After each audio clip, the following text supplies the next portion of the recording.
Ladies and gentlemen, boys and girls, although let's be honest, no girls are listening to this. Welcome to the Tekkast. I am your host, Sevatar, as you can tell by the wonderful Irish accent, and I'm joined by temporary username, Temp, say hi,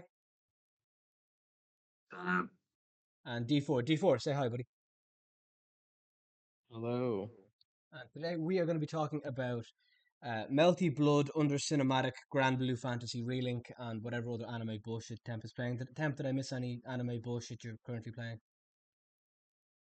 Imbirth. 100 Imbirth.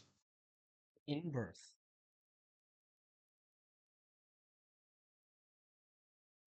Japan really should not have. I say that we are discussing a Japanese game, so maybe I should shelve that. Anyway, we're going to be talking about Tekken 8 today, um, and yeah, we've got a lot to get through. So first thing I want to start with is I suppose just kind of general impressions. Like we have an agenda here in terms of what we're going to go through, so we should hopefully cover all bases. But I suppose just kind of general impressions of what do we think about the game, um, how do we does it live up to the hype? Because there was a huge amount of hype for Tekken and particularly for Tekken 8 in the lead up. And where do we think it kind of fits into the kind of the continuum of Tekken from T5, T6, T7, T8, where we've seen Tekken kind of dip and then come back up again. And just those are general thoughts on Tekken. So, Temp, do you want to take it away first? I mean, I guess to sum it up, Tekken 8 is so good, I almost feel like we're done with fighting games now. Like, it's so amazing that I feel like we have to rethink what it means to make a sequel now to fighting games. And do you mean that in terms of it redefines? I mean, certainly what a big impression I took from playing Tekken Um, was this. This is the first fighting game in a long time that feels like next gen to me. It feels like the evolution of a fighting game, whereas everything else now, well, what obviously, do you think? go on. Like, redefine's not the word I would use. I would say finishes. I feel like it finishes fighting games because, like, every fighting game up till now, the sequel's justification was, oh, now we have rollback, or now we have crossplay, or now we have normal looking faces. And I feel like just we've kind of we're at the point now where we kind of have everything we want. Like, it's like we don't have to pay $59.99 anymore for just frame data. We kind of we finally checked all the boxes. It's that good. I mean, I'll stop you there. We don't have Bruce Irvin, so we do not all have what we want. Bruce Irvin is not a character in It's this true. game. So until Bruce Irvin is in this game, there is a need for Tekken 9. And if Tekken 9 is just Bruce Irvin, I will buy Tekken 9. It's not a joke. Yeah. Bruce I, Irvin is fucking awesome. And one of the worst things that Tekken ever did was replace him with that fucking Josie abomination. It's a good example, honestly, because like the final boss of like fighting game development is the good roster, right? It's trying to get everyone, it's trying to make everyone happy with the cast of characters, and that is a problem they have not even tried to solve, in my opinion. What do you mean? Well, it's like so it's they have this issue with all fighting games where there's been sort of like an implied rotation.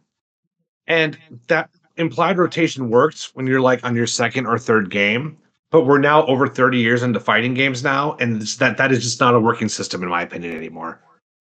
Yeah, and I think you can really see that in MK and in Street Fighter, where maybe not Street Fighter so much because to be fair, Street Fighter 6 has like 15 characters, but it does bring back some interesting ones. Um, but where you know you have a cast of characters, and there's certain ones that just come in and come out. One other thing is like Smash kind of solved this problem, right? Like Smash actually did something about this. Um and yeah, I don't know. It's I figured the only solution that would balance everything out is by keeping the legacy strong, which is kind of what Smash did.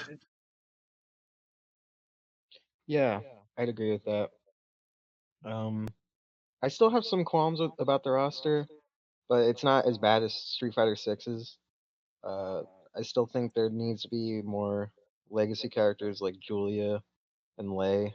Uh, just pretty much the DLC that was in Seven should have been in this game. I feel like that's my only gripe with it. Yeah, that's really strange. Lei, I somewhat understand because that's probably a very expensive character. with low Oh yeah, usage. But Julia's weird. Why on earth is Julia not in this game? Julia and Anna and yeah, Armor King. I feel like all of those should have been shoe-ins, but I guess they do need like some characters to be DLC. But Dude, Anna especially stings because all the like simple characters, all the kind of like straightforward, like I guess easy characters, got really interesting in this game. They got super fucking interesting. Well, I yeah, mean, like, just I suppose to address the point as a whole, maybe this is elitism on my part, but when we talk about like Smash, like Smash, to me, Smash doesn't. It isn't and I know there is a story mode in Smash, but it's not like a consistent meta universe to itself in the same way MK is, Tekken is, Street Fighter is. So, like an issue I have with fighting games and in terms of the roster as we progress and we're 30 years into fighting games now is like where were the characters initially? So a problem I always have with um like new characters is wondering, okay, but if you could kick the shit out of like if Claudio could kick the shit out of Kazuya, why didn't you do that in Tekken 4? You know, that kind of mentality or that kind of idea. Whereas Smash doesn't really have that problem because they can just kind of pick characters at random and just put them into a different universe of themselves. Does that make sense? yeah, Yeah, well, I guess there's that tension of to what extent is everyone okay with non-canon characters? Because I personally, I'm fine with putting a character in that's not part of the story mode. I'm okay with that.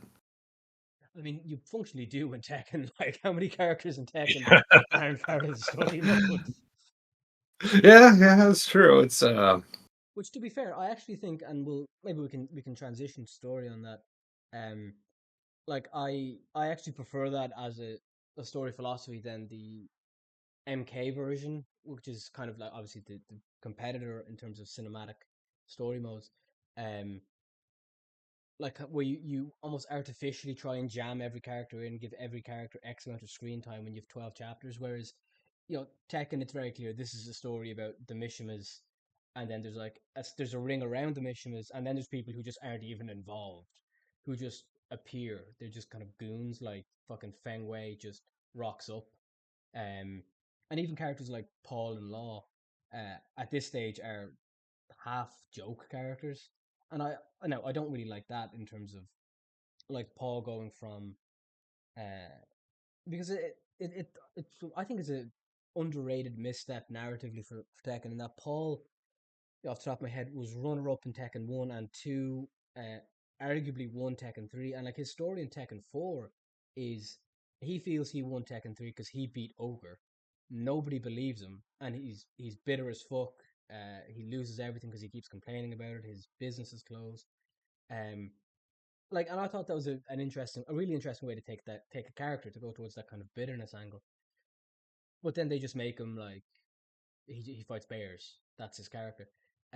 So I don't really love that, but I do kind of appreciate saying no. This is the story we're telling. The story has it's very specifically focused on these characters, and they may interact with other characters to a greater or lesser extent, but the story is focused on these characters, and we're not going to make an attempt to give you a chapter where you play as fucking Steve. I also found pockets other places too. Like if you play Asuka versus Fang in ranked or in player match, they have an actual interaction beginning of the match. Like you can put story there, and that's like the only time I think we've ever seen Asuka be serious in, like the last 15 years. Like there's no, it's the only time I've seen Asuka where there isn't like a bit being played. Well, Like she has actual contempt for Fang. wasn't that Asuka's story originally that she was that Feng had fucking like killed her dad or beat her dad into a coma in a dojo storm, and she was trying to get revenge on Feng? Wasn't that her original gig?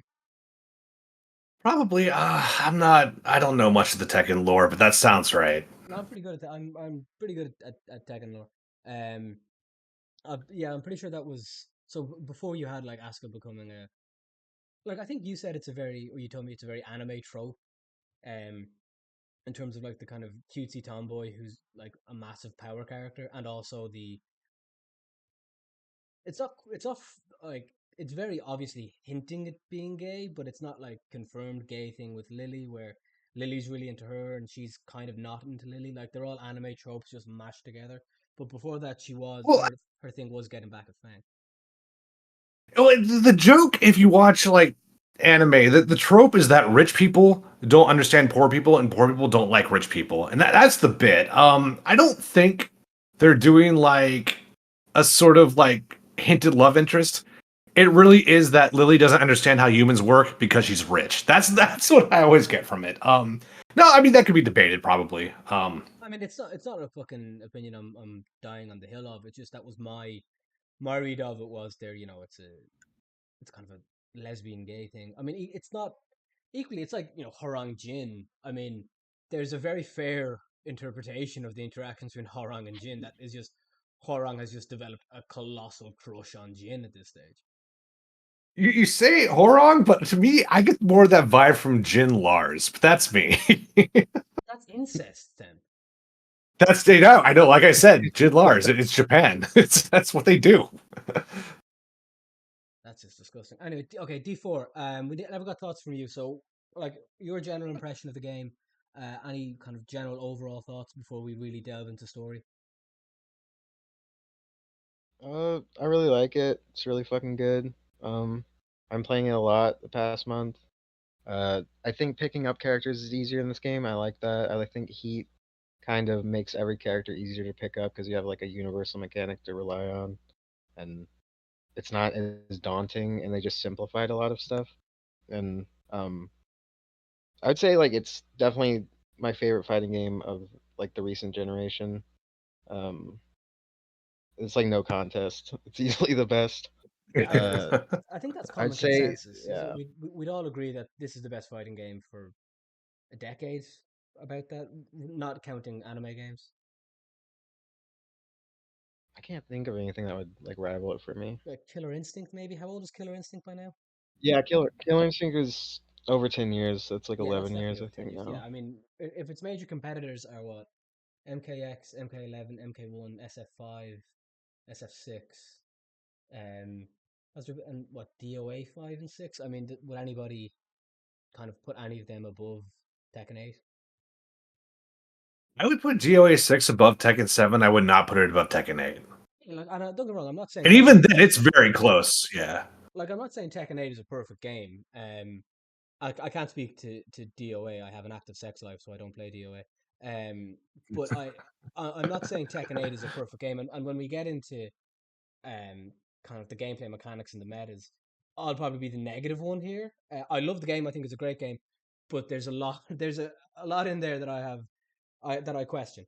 Um, but yeah, just kind of upfront, I think we would all agree it's a phenomenal fighting game, and I think Temp has said it. I don't want to speak for D4, but from my perspective, it absolutely sets the standard for fighting games going We forward. also got to contextualize that.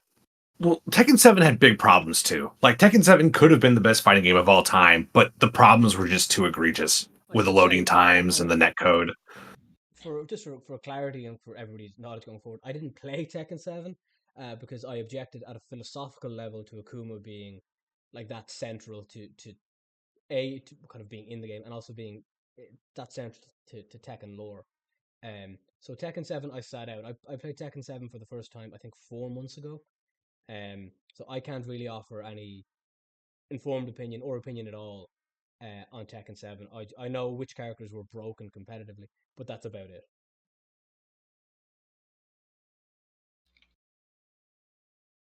Okay, so I think on that note, uh, we'll delve into just kind of the story and general thoughts. We've briefly touched on the story and kind of the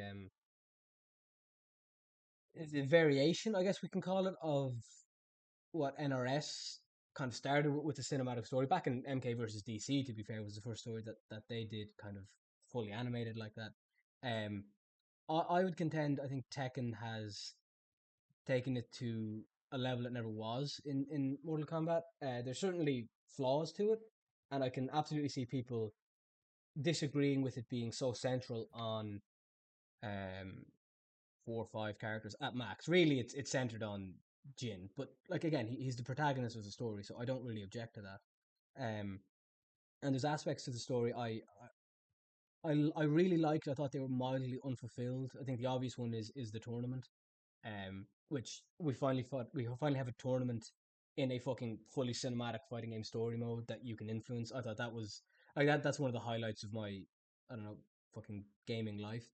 Um, I My general thoughts on the story, I very much enjoyed it. There's aspects of it that made me kind of have to reconcile the fact that Tekken is inherently Japanese and is a lot more anime than I am comfortable admitting, because I love Tekken and I very much do not love anime. Um, so there's aspects of it where you've got spoilers, but I presume everyone's okay. You got like Angel Jin, and Jin, the kind of the fight, the climactic fight in the rain, where he's like, I want to live. I will not deny the bonds of my comrades. And it's like, this is the most aggressively anime fucking thing I've ever sat through. Uh, so there's stuff like that that I object to on it. That's a matter of taste, if nothing else. But I think in terms of what it is, which is a conclusion to a story that was technically begins in Tekken 1, but I think the bones of the story, like Tekken 1, it's like kind of Mortal Kombat 1 in that you can't really ascribe. It's difficult to kind of place in the arc of the story. You can place it retroactively, but you can't start from there and say, well, here's how it begins. You kind of have to almost work backwards to fill that in. So really, it's a story that the bones of it are Tekken 1 and Tekken 2, but Tekken 3 really. So it's, well, whatever way you cut it, it's 25 odd years in the making. And yeah, I thought it was a pretty satisfying conclusion to the arc of the missions and in particular Jin. There's a few things I did dislike. I kind of disliked June coming back as just being hand waved away. Um, I'm not sure what I expected. I'm not sure if there is a good excuse, but just like I was in a recuperative coma for I think 7 years in universe. 7 years have passed since Tekken 3. Um, and yeah, June just being like, yeah, I was in a healing coma for 7 years. Um, that I wasn't a huge fan of. Um, I thought there was a missed opportunity to make Kazi a little bit more nuanced. Now that's probably a deliberate choice, but you go back to Tekken, Tekken 1 and Tekken 2, and arguably even Tekken 4. Kazi was more of an anti-hero. He wasn't a villain. He was like an anti-hero. Um, no, Tekken 2 you could maybe stress that, but even in Tekken 2, he meets June, and the canonical explanation for Angel is the kind of the good side of Kazuya, if you like, trying to seize the power of the devil gene and use that for the side of good. That's the canonical explanation for Angel. And I've always been strongly of the opinion that I always really like the Kazuya June interaction. That's a trope I'm very kind of fond of, as immature as that trope can be sometimes, where the guy is a cold-hearted, just brutal human being, but oh my god, for one particular woman, he softens up. I don't know why that trope just always works on me. So I really enjoyed the Well, it's story. kind of upside down because she tries to fix him and she fails. So Yeah, it's kind of a. it's incredibly realistic, because that, like, shout out to the, I don't know, two women listening to this. Um, like, girls do love to try and fix a guy. Women do be loving to try and fix men. Um, and yeah, like, and Zhao Yu tries to fix Jin. Harong tries to fix Jin. Everybody's trying to fix everybody in Tekken. But yeah, I very much enjoyed. Like, I think it's the strongest. Now, this is incredibly low competition. It's probably the strongest cinematic story mode in fighting games, in my opinion. In the big three, because Street Fighter had Street Fighter 4, or beg pardon, Street Fighter 5, I think, had them. Street Fighter 6 doesn't. I think we can all agree we can discard MK1 and MK11. MKX was okay for the first like 4 chapters, five, well, 6 chapters, and MK9 would be fine if MK Trilogy didn't exist. So yeah, from my perspective, I think it has flaws, but for the history of the medium and what the medium has been and what stories have been told through the medium, I would probably hold Tekken 8's story mode as the gold standard. Not including obviously the disputes I have, and as a matter of taste, some of the anime shit. So I've been talking for like 5 minutes. So you guys want to chip in? What do you feel about the story? I mean, I see. It's funny because like my disagreements are not on the structural side. I think in terms of how they execute a story mode, I think it's fine. My big gripe was that well, I'll start with the secondary gripe. There just wasn't really a lot of chemistry between the characters. Like you have Lars and Lee having all the screen time together, and there's just nothing there. It's just vacant. It's just vapid. And that is like you get King and you get Paul and you get Yoshimitsu all in the same room, and just nothing. There's just nothing there. They don't even try to make some sort of interesting like sparks happen between these characters. But I think the bigger problem for me is that Jin is just not interesting enough to build a story mode on. He doesn't have enough personality to carry a story, in my opinion. So I was, I I'll be agree. honest, I thought Tekken 7 had a better story mode, if I'm being real, because at least that had the emotional sort of like the drive of this is why Heihachi killed his wife. And he was 100% justified when you watch it, right? And there's nothing like that here. Tekken 7 to me almost doesn't count, which is I know is a cop out because it has Akuma in it. So like the story is fine, but like when I see Akuma, it takes me completely out of the story because I'm like, oh yeah, this is not a consistent meta universe. If that makes sense, I fully agree that Jin is um very kind of cookie cutter. He's a very paint by numbers protagonist. He always has been. He's always has been a little almost Gary Stu, and I think the Tekken 6 kind of World War Three into emo sad boy arc. I always thought that was an attempt to give Jin a little color, a little juice, which didn't really work. But I don't really, I understand and I don't disagree with that criticism at all. Um, for me, I don't. It's a little bit like Liu Kang in uh MK Trilogy in the first like four MK games. I don't really object to him having relatively little personality because the universe happens around him, if that makes sense. I do hear you on the lack of chemistry between most of the cast. For me, I mean the kind of if I was playing devil's advocate, I'd say that the characters have very little interaction with each other. Like I don't get the impression that most of them hang out. Now, Lars and Lee, I fully agree. There should have been more chemistry there. Particularly because even as somebody who dislikes Lars, Lars has always had character. Like in Tekken 6, he had character. He had a very kind of calm, somewhat quippy sense of humor. Lee obviously is brimming with fucking character. Um, and even where they attempt to have chemistry between kind of characters who should have spent time with each other, like Jin and Elisa. Elisa's little pep talk to Jin just rings so hollow. Now, I will say there are some characters who I think have very good chemistry with each other. I think Hwarang and Jin's brief interaction at the tournament. I think that says a lot. Um, Obviously, kind of the main cast of Kazuya, Jin, and Jun.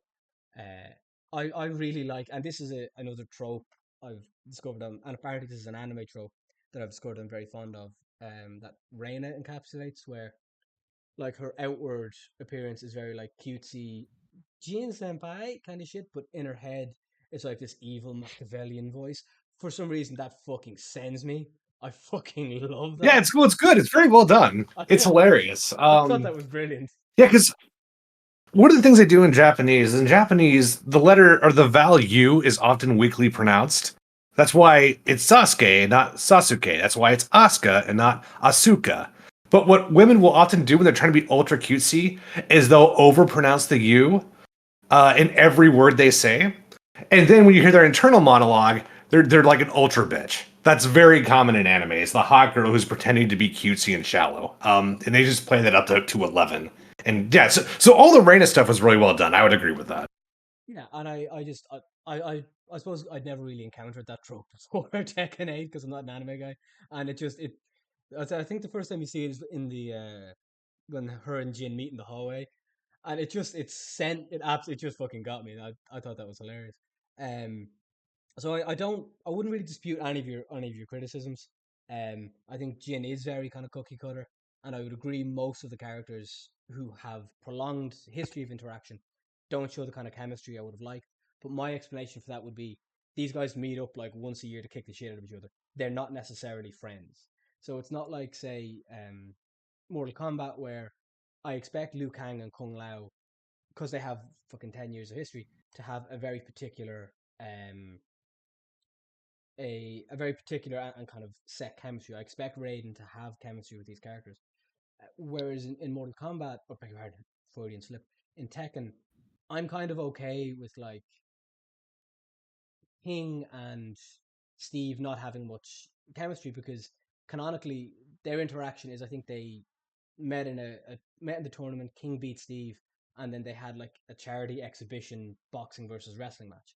That's kind of the extent of their interaction. So I'm kind of okay with that, and I think to be fair, in a lot of the character episodes and in a lot of the kind of special interaction, the special intros, I do think there's a good bit of character there. But I do agree in terms of the bit of chemistry there. I do agree though in terms of the story, there is a lack of. It feels like it often feels like kind of separate characters moving as parallel lines through a story and not intersecting in the story. I think they could have done it if they took some of the stuff out. But like even then, like little things would have gone a long way. If you ever watched Guilty Gear Xrd story mode, Yeah. they did such a good job of this. That's fine, and that's fine. But they found a way to let all the little side characters breathe. Like Venom has to recruit Robokai for a mission, and he just asks Robokai, like, "What do you want to do after this?" And Robokai's like, "I want to start a peach farm."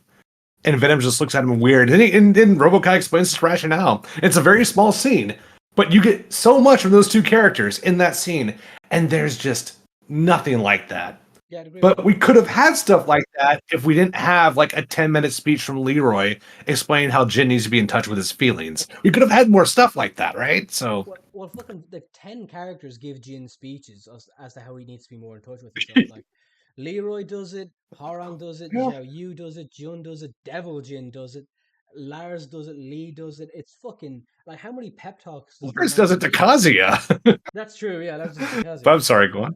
Yeah, I'm just like how many fucking pep talks does the man need to save the world?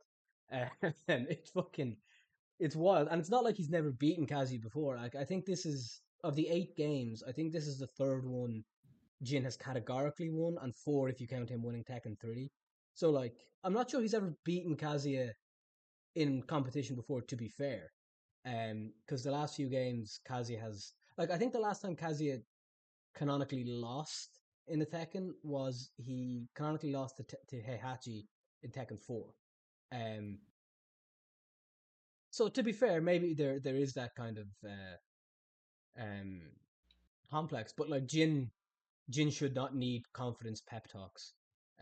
D4, what did you think about the story? Because it's just been me and Temp who've been drowning out.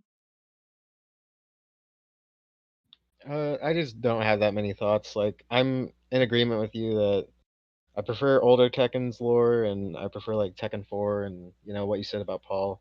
Like, I just I like the vibe of that shit way more than Yeah, this anime bullshit. Like, I started skipping scenes because I was so fucking bored of yeah. this story, I mean, and it does get it's very just very long. also the format. Like, I don't like the cinematic story format. I'm so tired of it. Yeah, I I think we're all can't a bit sit through burnt out shit on. anymore. Yeah, we're all a bit burnt out Yeah, on the NRS style of story. and like Um, when I got to it, like you said, the Jin pep talks, like there's like fucking 20 of them. yeah, The big space Avengers battle at the end. I'm just like, I hated all of that shit. Uh, there's a few character episodes I like the Kazuya. I don't know if it's the ending where he like mentions June and like how strong she is. I really like that moment. And then like the sneaker collection, like there's some good shit like scattered throughout, but it's very like few and far between for me. Um, but I agree. Like Tekken's very focused on one-on-one interactions with the characters. Like I do like how the intros, like character specific intros. I wish MK had that and not the forced dialogue with every single character. I think having well thought out dialogue with specific characters is better. But I also feel like in the story specifically, like with what Timp was mentioning, um, having like King and Yoshi interact would be cool because it's just like you never seen them interact before, and it's like they don't even acknowledge each other, and that's weird to me. It'd be cool to have like everyone acknowledge everyone at some point, but not in like a forced way. Um, so yeah, mm, I didn't care for the story, but I don't think it was like I didn't watch the whole thing. I started getting bored and like I didn't even want to play through it because it's just Jin 90% of the fucking time. And you mentioned Tekken 4, and I think it's interesting because one thing Tekken 4 does really well, I think, is weaves kind of characters all together. Um, like Tekken 4 is, Mhm. I think, one of the strongest kind of written fighting games in terms of kind of how everybody fits into the lore and everybody kind of seems to cross paths. Everybody has a reason for being there. And you also mentioned the vibe, and that's something I loved about Tekken 4 as well. And I think it's Yeah. a shame Tekken 4 kind of bombed competitively. And I think sales wise, like Tekken 4 kind of there was a big dip between 3 and 5, which to be fair, 3 is one of the best selling games of all time. But Tekken 4 has such a great kind of um, oh, it's not gritty Nolan vibe, but it's like it's a almost tamped down realistic style that I really Yeah. really enjoyed. Whereas this game and the last kind of three games, well maybe four. I mean, Jinpachi did have a mouth and a stomach, but they've really been dialing the anime up to 12. Um, and yeah, but by the time we get to the space fight, the fight in space with Angel Jin and True Devil Kazuya, and it's on a meteor, an asteroid. That was tough for as like Yeah. as non-anime people. No offense, Temp. That was tough. I really like the climactic fight in the rain. My only dispute with that is that it's way too long. There's like 5 rounds. Um, because like there's so Oh God. Yeah. they try for so much emotional payoff there. It's like Jin is now using the Kazuma style. Okay, so that's how he beats Kazuya using the Kazuma style. No, now he's using the Mishima style. So that's how he beats Kazuya. Now he's using a combination of the two. So that's how. And no, it's just like you do all that and then you fight one more round against him with Jin's normal moveset. Um, from my perspective, I would have ended that kind of fight in the rain when I would have done. I think it's the second or third round when he starts using the Mishima style and he does the gauntlet fix and the remix of his Tekken 3 theme starts playing. That to me, I thought that was a I really like. yeah, that was an awesome Yeah. kind of emotional payoff moment. That I don't know why they kind of squandered that moment by not having that be. It's kind of like a really good wrestling match when they have a really good spot. It's like that's just your finish. You've done it. You can stop. But yeah, I do agree with those complaints in terms of the kind of the vibe and the Can I again throw something in there real quick about yeah, the final battle? of course. The reason it went on so long is they wanted to include all those fucking songs in, when really all they needed was Fallen Destiny. Like, Jin's losing, Jin starts winning, Fallen Destiny starts playing, and you have a great theme, you have a great final battle. They wanted like 3 fucking songs in there, which is why it takes forever. And it doesn't work. It Yeah. completely falls flat. I got to push back because Yeah, just the Tekken 3 remix was that was an awesome moment. That was legitimately really cool. Don't they recreate I like the cover too, where he like has the gauntlet up or Yeah, the whole whatever? thing is a Or am massive I Tekken 3 misremembering? reference. It's Yeah. the exact angle of the exact kind of cover of Tekken 3 is Jin fixing his gauntlet from that angle, with the remix playing. I thought like and look, I don't know, maybe it didn't hit for you, Tim, but it really really hit for me. As Oh, it a 100% It didn't hit really for me. did. I've never heard that theme before, so that's why it didn't hit for oh no, me. That's it the hit like a first time I've motherfucker. heard that music. Yeah, like when he fixes the gauntlet and then he And starts him switching fighting. to the style Yeah, was cool. he like Yeah. that round in the final boss when he fixes the gauntlet and the that starts playing. He uses his Tekken 3 That should have just been inputs the from ending. Tekken 3. Yeah, I agree. Yeah, that should have been the Yeah. ending. Because they give him really cool fucking moves in that sequence as well. Like um, he can do the white heron dance. You know that spinning thing June does. I think it's back 3-1.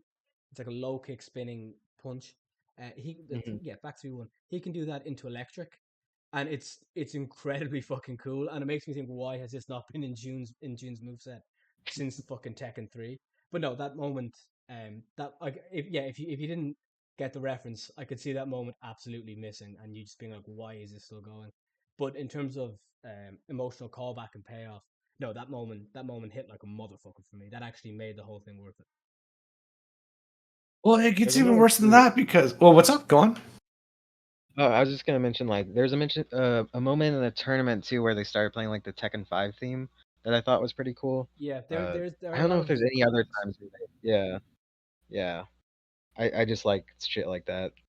It's nostalgic bait, but it's fucking it Yeah, works it's on good. me. Yeah, it's good nostalgic bake. It's not charging me fucking £6 for a god awful UMK3 smoke outfit. Not to I mention bought any that. games, I had not to to. throw shade at any games in particular here. Anyway, Temp, there was something you were saying there. Oh yeah, well, that's another problem I have with the story mode. Nothing was really accomplished. Kazuya's Mm. still evil. Kazuya's still alive. Reina's still around. She's the devil for some reason. Oh, this whole game, this whole battle involving this giant cast of characters was all in service of just beating the shit out of Kazuya once. That was the whole point of story mode. And we're right back. He still runs G Corp, and the only thing that was really accomplished was he doesn't have the Devil Gene anymore, which, fine. And to be fair, I do like that. I thought the explanation about how Devil Jin wasn't actually Devil at all, but just a merger between the Kazama line and the Mishima line into something completely unique, that was brilliant. But Yeah, that's cool. like you said, I didn't like the Dragon Ball shit, so it didn't really pay off for me either. But I do think Devil is better for this game. So yeah. I would have liked Anyway, the yeah, nothing was really accomplished. What's that? well, just to touch on one point briefly, I would have liked the uh, Kazuma Mishima mix a lot more if his final form was the kind of one black wing, one white wing. I didn't like the full fucking anime Super Saiyan makeover shit with with the kind of bone armor. I've always hated that look on Devil because I think they started doing that in like Tekken 6. I've always hated that fucking look. I think it It just looks looks so awful. it looks so busy and like the devil form that Kazuya transitions into at the start of the game and in his heat when he's just purple, red eye in his forehead, wings and horns. That looks sick. But the true devil forms I look don't fucking understand why it's awful. different. Like Yeah, neither do I. it doesn't make sense to me. But in terms of like what was accomplished, yeah, I agree with that. Um, I would have killed Kazuya, uh, without a shadow of a doubt. Now, does that kind of subtract from Jin's arc? Maybe in terms of he's not kind of showing mercy. Like it's if you want to take a Luke Skywalker, Darth Vader slight parallel there, it doesn't really work. But like Yeah, I was if gonna Luke had say. yeah, if Luke had killed Vader, it wouldn't work. But again, the mechanics are a lot different. The context is a lot different. But I can see it being hard for Jin to be the clean cookie cutter protagonist while also fucking breaking his father's neck. I thought the kind of post credit scene where you see Jun walking up to an unconscious Kazuya was an attempt to be like, what's accomplished is Kazuya is going to be rehabilitated because she can fix him. No, guys, she really can fix him. I do agree. Reina having the devil gene is that doesn't even make sense because she's Heihachi's daughter. Heihachi famously does not have the devil gene, so unless she's like a lab experiment or I missed something, I don't know how Reina has the devil gene. So Razor has a theory about this. They do tell us in the beginning of the game that there were multiple devils. So there's no reason to think that Kazumi was the only one who had the devil gene. So I it's mean, possible he found another devil woman. that's stretching it to the extreme, surely.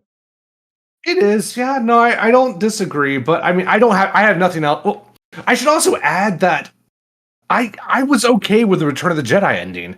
If you introduced June halfway through the game, I think that could have worked. But because June's not really in Tekken 8, you're right. Then it can't work. Now you can't do the Darth Vader redemption thing with Kazu anymore. You just got to beat the shit out of him. So yeah. I would actually, you know what, thinking about it, I would make exception for Reina's mother having the devil gene if Heihachi didn't know, and he just like had, unbeknownst to himself, had a kink for women who carried the fucking devil gene. Like has no knowledge of it, it just turns him on for some reason. I could fuck with that. That would be hilarious. I could see it, I guess. Well, Yeah, for all we know, Reina was born in a jar. We have no idea where she actually came from. yeah. I mean that would be. I think that the kind of explanation would be that he maybe Reina was born in a jar with Heihachi's jizz and uh samples taken from like devil gene taken from Kazumi or from Jin or from Kazuya, um, which is weirdly incestuous and doesn't really bear thinking about. But you know, I think that I would be more if and when we get Tekken 9 in fucking 2022, um, because I think they're probably setting Rain up to be the villain of the next Tekken. Uh, if the explanation is Heihachi created her in a lab, I'm more okay with that than I am Heihachi knocked up another devil chick. because they have to explain it somehow, and I think not at least leaving a hint somewhere in the lore because it could so easily be explained, just in a background or a character episode or something like that. That kind of annoyed me. Like it felt like it felt very forced to have the Stinger be the really interesting kind of show stealing new character has the devil gene. Do you know what I mean? Because you could just argue, you could explain her kind of superhuman feats as being Heihachi's daughter. Like Heihachi can do that shit. So yeah, I wasn't a big fan of that. I thought that actually detracted from. I thought it detracted from the story and from Reina herself. Like I thought Reina, almost everything to do with her lands, she's an incredible design. Um, like one of the best, probably the best newcomer since Tekken 5. If you put a gun to my head, um, I haven't really liked a newcomer since Tekken 5. Uh, but yeah, I thought that was that after story moment, the fucking Marvel stinger. I thought that was the weakest part of Reina's story by a distance.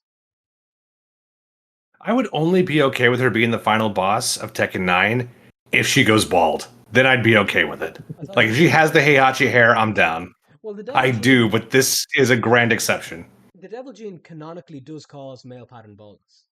No, it prevents it. Sorry, it prevents it. Yeah, the devil gene canonically prevents male pattern baldness because Heihachi and Jinpachi have that very uh, unique hairstyle, whereas it has clearly not affected Kazuya. So it is, and I think Well, I mean, Harada has that's that real same life. problem. That's not even fictional. That's you get your baldness from the mother side of your family, so they're good. Yeah, so that's okay. So before we kind of move off into kind of the meat of Tekken in terms of the gameplay and the mechanics, do we have any more thoughts on story? Anything we want to get to? Any specific character presentation in story that we liked or disliked? Anybody? I'm looking through the select screen. The moment While I'm looking, do you guys got anything?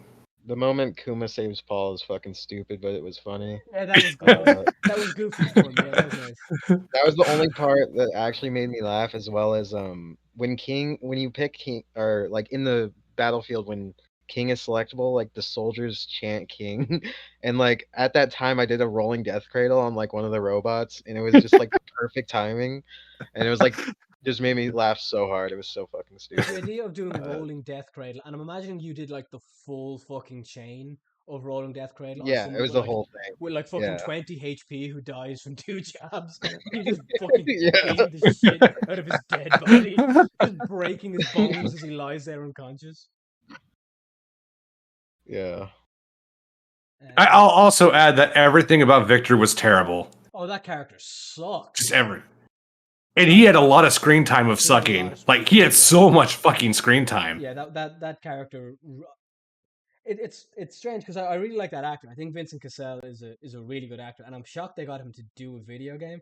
Um, but yeah, that character was a swing and a miss. So was Azucena is a total swing and a miss for me.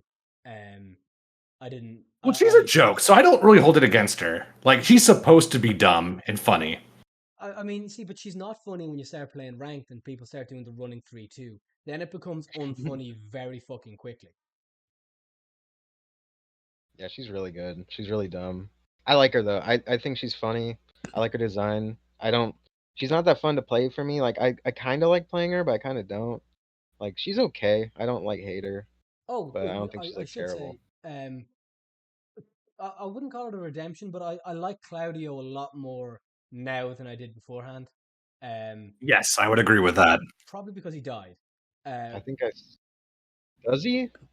I I must interpreted have that. missed that. I think he does. I interpreted Yeah, that well, more. it's a little more ambiguous with Zafina. With Zafina, it's not clear if she dies or not, but Claudio's dead as fuck. Who kills him? Kazuya, after he steals Azazel's power. That honestly makes me And happy. I kind of hate Claudio. That's I mean, I awesome. get it. I don't blame you. In Tekken 7, I hated him too, but I think the returning character syndrome kind of helps him quite a bit. Yeah, like I That's think fair. he gets the Garrus buff from MK1, where Garrus in MK11 was very I mean, Temp, you used the was it, I can't remember if it was load or reload. Or no, it was the memory remains. I think you said like Yeah, a yeah, really it's the good King shot. Nothing effect. The Yeah. King Nothing, yeah, King Nothing. In that, like, yeah, actually, now that I hear that now that I see this guy in different contexts, okay, that kind of works. So Claudio, I still think is a little. I think it's the word Bishonen temp. You could correct me on that.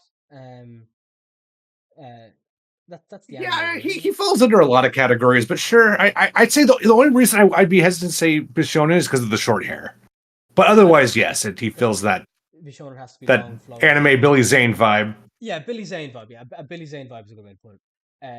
But I like him a lot more now than I did in Tekken 7.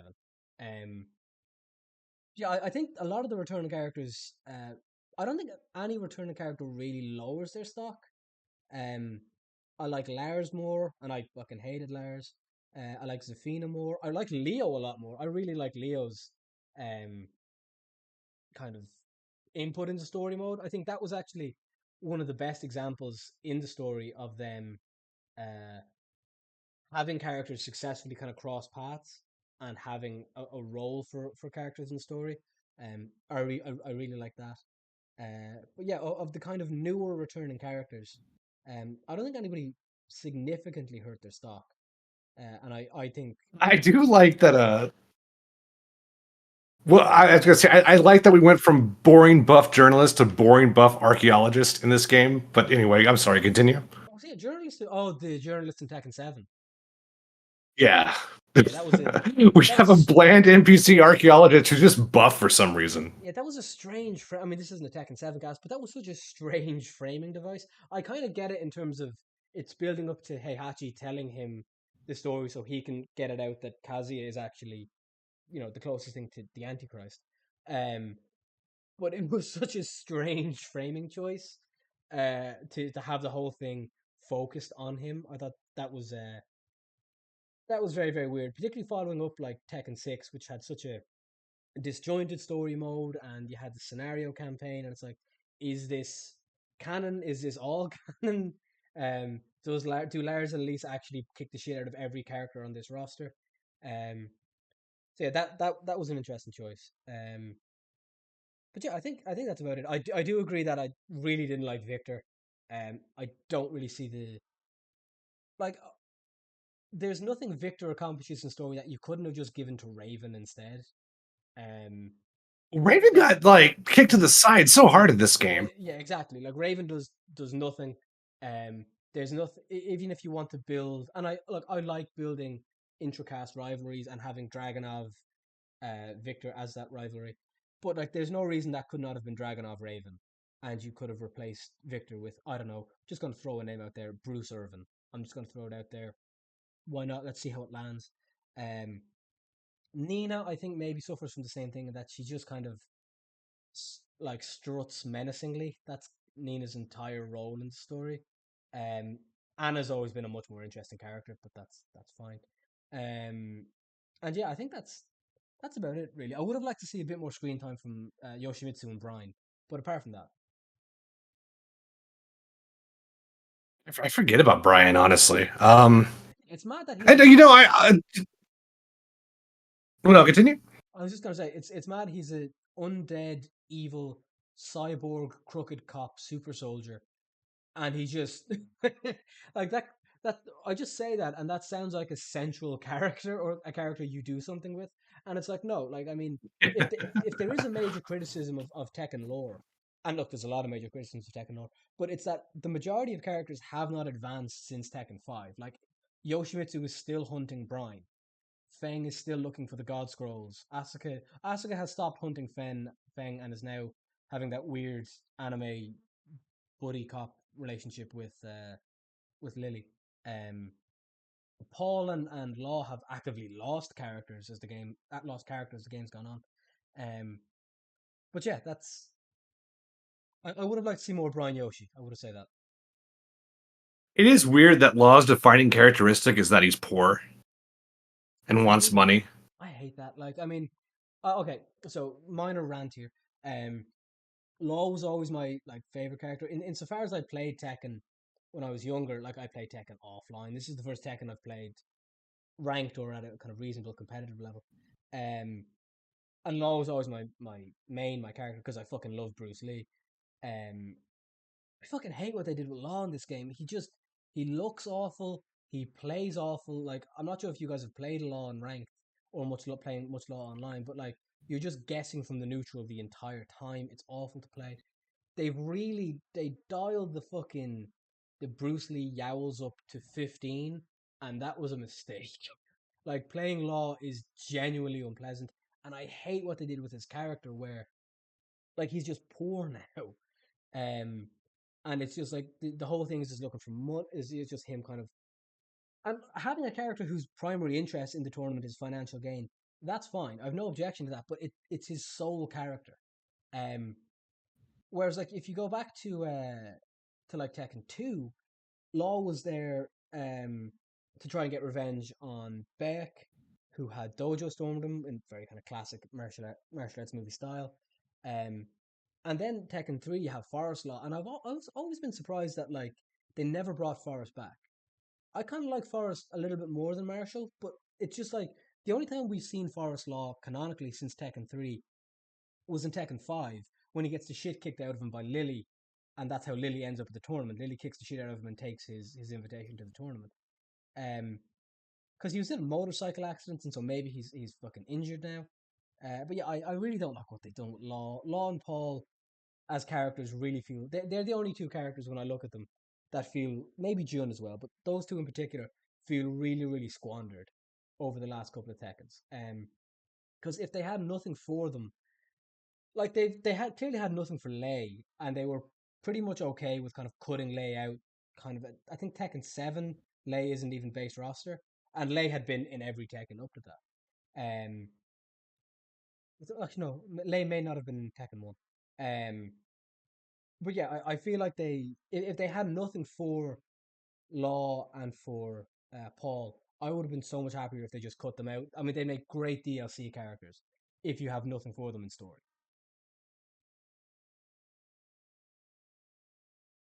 Yeah, I'd agree. I mean, he literally dies in his own ending, so it he's just a fucking joke now. But I like how he plays. He's cool. He's annoying as fuck as always, but Who, Paul or Law? I think he like Law. I think his He's like dumb as nunchuck fuck. shit is pretty cool. And Paul feels more interesting as well, but he's fucking dumb as hell. He's so But fucking dumb. I mean, I we'll get hate, into that when we talk about like characters we hate fighting yeah, and characters I fucking hate. Paul is so I know he's legacy, but I'm not gonna pretend that doesn't mean he's so fucking cheap. Like you guess four times, and if you guess like wrong on two of those occasions, you die. That's basically playing Paul. It's so fucking annoying. yeah. Temp? That's all I got. I don't really have strong feelings on Law. I hate fighting him, and I don't. He's never really been my character. Paul's okay. I think Paul's all right. I think Paul's funny. I tend to be lenient on characters that make me laugh. So I have a lot of leniency for Paul, but I have no special investment in the character. When I play Paul, I use a blue shade of his costume because I like it better than the red. That's really all I gotta say about those two characters.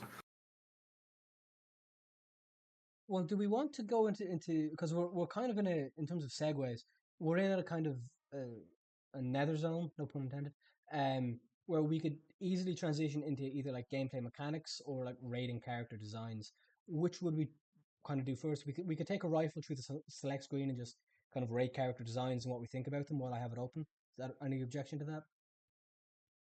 I say it's a good segue from story. I'd say that would pivot well off of all the Yeah, character talk we've been doing. yeah, I think D4. You okay with that? Yeah, that sounds good. All right, cool. We'll take a quick rifle through it. So we talked about Claudio. Any thoughts about Claudio's specific design in this game? That's a deafening silence. I mean, he looks okay.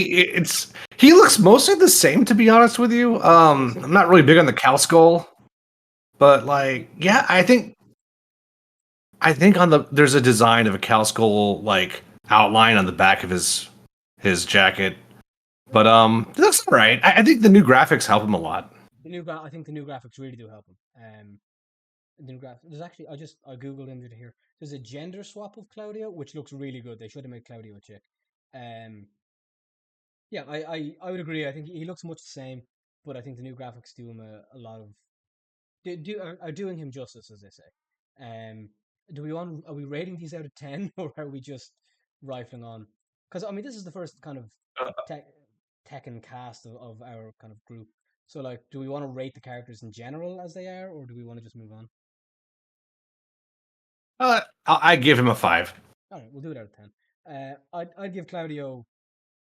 I'll give him a 5.5. Maybe no, I'll call him a 6 because I did like him in Tekken 8. D4. Any thoughts on Claudio? Uh, I'd give him like a 4. I think it's slightly better than Tekken 7. I kind of like the wrap on his hand and like some of his moves look cooler, but his design is kind of just the same for me. That's so much higher than I thought you were going to give him. I thought you were going to be like, fuck Claudio, 0. I really thought you were going to say that. Yeah, 4 might be a little high. I'll bump it down to like a 3. I mean, zeros are fine too. I mean, I mean 5. Like he's very inoffensive, and I'm okay with him being back, but I just don't have. I don't passionately love this character by any means, right? So Okay. How about Panda? I'd be shocked if anybody has really strong feelings on Panda. I actually like their design in this more because they added a bit more like pink and I really like the pink effect on their claw swipes. Uh, and they're kind of fun to play, surprisingly. But I guess since her and fucking Kumar are essentially the same, except for the heat stuff, it's kind of like both of them. But uh, they're all right to me. I don't like hate them. I like in their heat smash, she brings out like a The one of fish. the beach Tekken ball. Like that shit's tight. uh, and it has all like bling shit. So yeah, I kind of like Panda in this. Temp. Well, we can mix Panda Kuma. So D4. Any thoughts on Kuma? Because same gameplay. Oh, I fucking hate fighting Kuma. Chuckles' Kuma is by far like the most infuriating fucking character to fight. Even I do like the matchup, but like, goddamn, they're so brain dead. Like they're so stupid. Like I hate fighting them, but they're fun to play. But the electric and having to guess like between sidestepping or if they're gonna do the heat smash is so stupid. And making it a fucking mid was really fucking dumb in my opinion. Uh, but apparently they're low tier, but that does not matter at like the level of Tekken we're playing, where they're Yeah. still fucking annoying regardless. Yeah, and Uh, they're the best they have like knowledge check characters in the game. Like the Bears have the best win rate in ranked yeah, up to like Tekken God or Tekken God Supreme or something because no one knows the matchup and the hitboxes are fucked up. They're the oh ultimate yeah, they're so knowledge check fucking characters. yeah. Their Temp. hitboxes are better than they were in Tekken 7. In Tekken 7, like I would drop shit constantly against them. They did fix that slightly, but it is still whack in some scenarios. Yeah, like But Hwarang's yeah, they are fucking. annoying. Yeah, you have to change your combos with Hwarang against them entirely because it just doesn't fucking work. Temp, any thoughts on the Bears? I will say, I fucking love uh Heihachi Kuma, like with the headband and the gi. For me, I think Oh yeah, that shit is sick. that's one of the best Yeah. character designs in the game. It works so well, and it actually puts a bit of flavor into Kuma. The all the Heihachi stuff is really cool. I love that they added that into Kuma's moveset. And Chuckles' Kuma, like even though I just like shit on it, it is really fucking impressive. Like that they're actually good characters now. I actually like that they did buff them up to like a regular level. They're not just like fucking weirdo like joke characters. They're actually like pretty fucking good. Temp, as far as gameplay, yeah, I agree with everything Down Force said. I think their gameplay is much more interesting. As far as design, if we're giving numbers out, I give Kuma an 8. That might be one of the most. That might be the best visual redemption story in Tekken. Is giving the Heihachi shit to Kuma. That was brilliant. I wish there was a little more story stuff behind it, but I guess it's hard to put Kuma and Kazuya in the same room, so we had to settle for Paul. And the Paul stuff was great, like I said earlier. So like, Kuma, you saved me. Like, God, that was so fucking good. Um, Gosh, that was fantastic. So we have like 3 games of Paul like being grateful to Kuma. I cannot wait. But Panda, I play a lot of Xiao Yu, so I would like to experiment with that character one day. But I'm just having too much fun with my current characters, so it's gonna be a bit. I'll if I give played 5 to Panda. if I Yeah. played Xiao Yu, I'd probably be having a lot of fun playing Xiao Yu too. Because that character is fucking broken. Yeah, I would agree fully with what everything said with what everybody said regards to Kuma. I think both moveset wise and visually with the Heihachi stuff, I think it's phenomenal. I would actually would fully agree with Temp's kind of ratings. But Panda is a 5 and Kuma is an 8. I really like what they did with Kuma in this game. Yeah, I would give Kuma an 8 as well, and Panda probably a 5 or 6. I like how they look as well. Okay. Any bear thoughts before we move on? Cool. Okay. So next up is Zafina. Um, I think giving her the Azazel arm is is interesting. Her movement is still kind of it's an interesting attempt to give her kind of arachnid like movement, kind of weird spider stuff. Um, I still feel like it's an attempt that misses more than it hits. Uh, I like her design a little bit more now. I think she's a little bit more of an interesting character. But for me, I think Zafina is still more of a miss than a hit as a character in general, in both her design, her story, and her gameplay. I started learning Zafina, and I love the design. I think the design, although I love all of her designs, I think Zafina's always looked really good to me. But I've labbed her. I thought she felt a lot better in Tekken 7. She kind of feels like ass in this game. I don't really enjoy playing her. Her just getting like average damage with her is such a chore. And she just kind of feels like trash. Everyone says she's like one of the worst characters in the game, and Shadow keeps winning shit with her. So it's just like it's no one, everyone has. So it's like she's the worst in the game. Shadow's winning tournaments, mid tier. It's crazy how people calculate that. It's like all right, sure. Well, so I think And it's yeah, just it's just like it. Yeah. sorry, I was gonna say I think that's just knowledge checks because the game is so young. Especially for a Tekken game, 2 months is not old at all. I think that's Well, just it's like knowledge checks. T7 Bears too. Because like at the end of the day, you have to guess. You just have to guess against Safina. It doesn't matter how bad she is. You're guessing. And the same thing with the Bears. I can't remember. I think Rangshu. I think it was Rangshu. Won the Tekken Yeah. World Tour with a bear. And it's just because, like I said, you got to guess. No matter how bad the character is, if they have a 50-50, you are guessing. Before? Oh, Yeah, I give her a 7, by the way. Oh, Oh, what's it? sorry. uh, I was just gonna say I don't like her design as much in this either, and I don't like that you can't give her the long hair that she had in 7. Because like I went to put on her Tekken 7 outfit, and her hair stayed the same. I was like, what? Like she had way longer hair in 7, and I thought it looked way better, but it's not even in the game anymore. Uh, but I agree. I don't have much interest in. I was gonna learn her because I thought she looked interesting in 7, but she's not really doing it for me in this game. I don't like fighting her though. Even like Chuckles' like 5 minute Zafina is annoying as fuck. Like she doesn't do a lot of damage, but she just has like crazy lows and the evasive maneuvers and shit. She's weird. Yeah, to be fair, I've never fought a good Zafina. I think the only Zafinas I've fought in ranked, I think they were probably just trying out the character and they got kind of uh drowned in the Huarang sauce. Um, yeah, like I think you gave her a 7.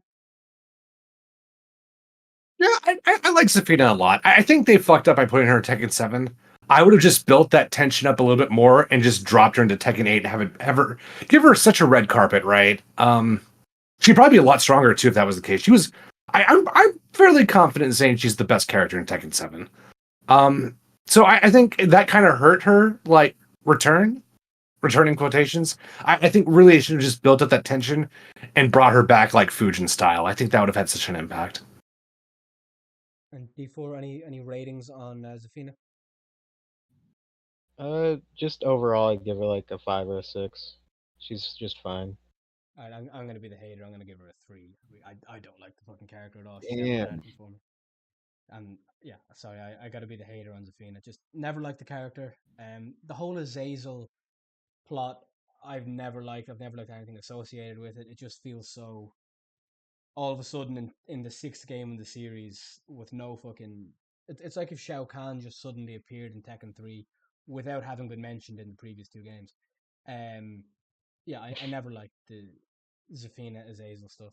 I think the purple arm, the purple crystal arm, and the kind of her having to sacrifice some of her health and gameplay to use Azazel moves. That's kind of cool as a concept. That bumps it up a point. I like the hood design. I'm a sucker for hoods. I think hoods look cool. Um, But yeah, no more than a three for me. She's a negative to me, I'm afraid. Okay. Yeah, I took a point off for the Azazel shit just because like it doesn't do a lot of damage and it hurts her. I love having just frames, but it's almost never worth it in neutral. But I gave her the point back because of the hood, like you said. It's a great hood, so yeah. Hoods are It cool. balances Did out. it do damage? Did it do damage to her in Tekken 7, or is that like a Tekken 8 specific thing? I can't remember. I think it might have actually. Okay. But I maybe don't not. I remember it don't know. doing damage. Yeah. I don't give a point for it because I think it's useful. I think I just it's resource management. Anything that contributes to resource management in a fighting game, I think, is generally good. Except in say Street Fighter 6, where you just dial that up to 11, and it's like, okay, can we fucking calm down? But um, if Zafina was stronger, or if those particular moves were stronger, and you can always dial that up in a balance patch, I think that would be a really cool mechanic that she can tap into that kind of power at the expense of her health, and it's a nice kind of amalgamation of lore and gameplay. Okay, so that is Zafina. Next up, we have Asuka. So I don't think anybody needs to discuss Asuka. Does anybody have particularly strong feelings on Asuka? Anybody main her or anything? I guess I could go first. Go ahead. I actually didn't plan to play a lot of Asuka just because I played her so much in the beta. But they gave her a lot of cool new shit, and they retooled her forward one, so it's much more interesting. Her combos are much more interesting in this game, and she gets a buff after certain moves, and some of that move that gives you that buff is guaranteed after certain knockdowns. So they just made her so much cooler than she used to be, and I already thought she was pretty fucking cool. So yeah, all the characters I was gonna learn, I am no longer learning because I'm so busy learning shit about Asuka. She's great. I love her, and the primary looks kind of bland. If you change the colors on it, it instantly looks better. But Yeah, you use yeah, a she could red use a one, better didn't you? primary. I made it red. Yeah, I had to go into the color editor and turn it into a red costume, and now it's just there's contrast. It actually looks better. I do think her So, main but I use a primary bunch of is costumes with her. yeah. I was just gonna say I do think her primary is like of her three kind of main skins. There's that one. There's the The bike Tekken one. 5 vault looks so good in this game. Yeah, that looks great in this game. Yeah, her other two skins So look good. really good. Both the traditional, I think it's an Aikido outfit, and the one with like the boots and the shorts and the straps. I think both of them look awesome. I I haven't don't like unlocked that one yet. I'd have to look at it again. What's up? the the sorry, the one with the shorts and the boots. You've used that on me. No, that's her. Oh wait, so that's her Tekken 7 costume. She has another one with the shorts and the boots that you get by unlocking Ghost Battle. Right. So, Okay. Okay. but yeah, but you're right. The Tekken 7 one looks also really good in this game, especially when you fuck with the colors. Um, but yeah, 10 out of 10. Asuka's great in this game. Really, really enjoy this character, and they made her even cooler. I've always liked Asuka. I thought she was a really good addition to Tekken 5. I think her presence kind of contributes, and we'll talk about this later, contributes to the fact that June is getting a lower score than she should in her long awaited return, because I feel like because Asuka uses the Kazama style and a lot of those moves are June moves, they had to go out of their way to differentiate the characters, which I think they do very nicely in gameplay wise, but in terms of balance, the moves they gave to June are interesting. But no, I really like Asuka's character. Mentioned it earlier that the uh, kind of anime tomboy trope is something I quite like. Um, I also kind of like the juxtaposition of the kind of short, kind of itsy cutesy tom girl who hits like a fucking truck. I don't enjoy it so much when I'm playing temp, but I do enjoy it in theory. Um, I think she looks good. I think she might be in terms of the strength of her costumes. If we leave aside the schoolgirl sweater thing, she might have the best costumes in the game. Not sure if that's a hot take looking at the rest of the roster, but I really really like her other costumes. Um, yeah, I think she's been done pretty perfectly. Uh, I liked her role and story. I there was I remember when she first came into Tekken, there was like the interaction between her and Jin. Um, there was I think it was a character ending where in Tekken 5 where she had like the Kazama bloodline and she could kind of stop the influence of the devil gene. Uh, I thought that would have been a really interesting, like, kind of Chekhov's gun, where if you're not going to have June in story, because she functionally isn't, she's in a flashback and then she appears, well, her feet appear there at the end. I thought that would have been an interesting, yeah, an interesting little Chekhov's gun of, is this a way to like tamp down the devil influence to make it a fair fight, or use in isolation. They never tapped that, which I think is disappointing. But look, they wanted to go in a different direction with it. But I really like the design. I really like the gameplay. I think she's super underrated in the meta at Temp. I think that's something you agree with. Um, Yes, she is very strong in my opinion. yeah, I'm seeing people I've not put heard anyone articulate a good reason why she's weak. I've not heard anyone make that case like sufficiently. yeah, it's just that people aren't labbing the character, haven't played good Askas, or even like mid Askas. Like I remember an Aska, I think it was a green rank Aska, but just I had to guess, just constantly guessing, and I was guessing wrong. Um, and she hits like a fucking truck, and she's safe on fucking everything. Um, like I'm seeing people put Aska like bottom five, bottom seven. For me, I don't think Asuka is outside the top 15, and I think she might be closer to the top 10 than being in the top 10 than being out of it. But I really like the character. I'm not sure I'd give her a 10 because I'm not a anime weeb like 10, but I'll give her a 9. I think she's doing really well in this game.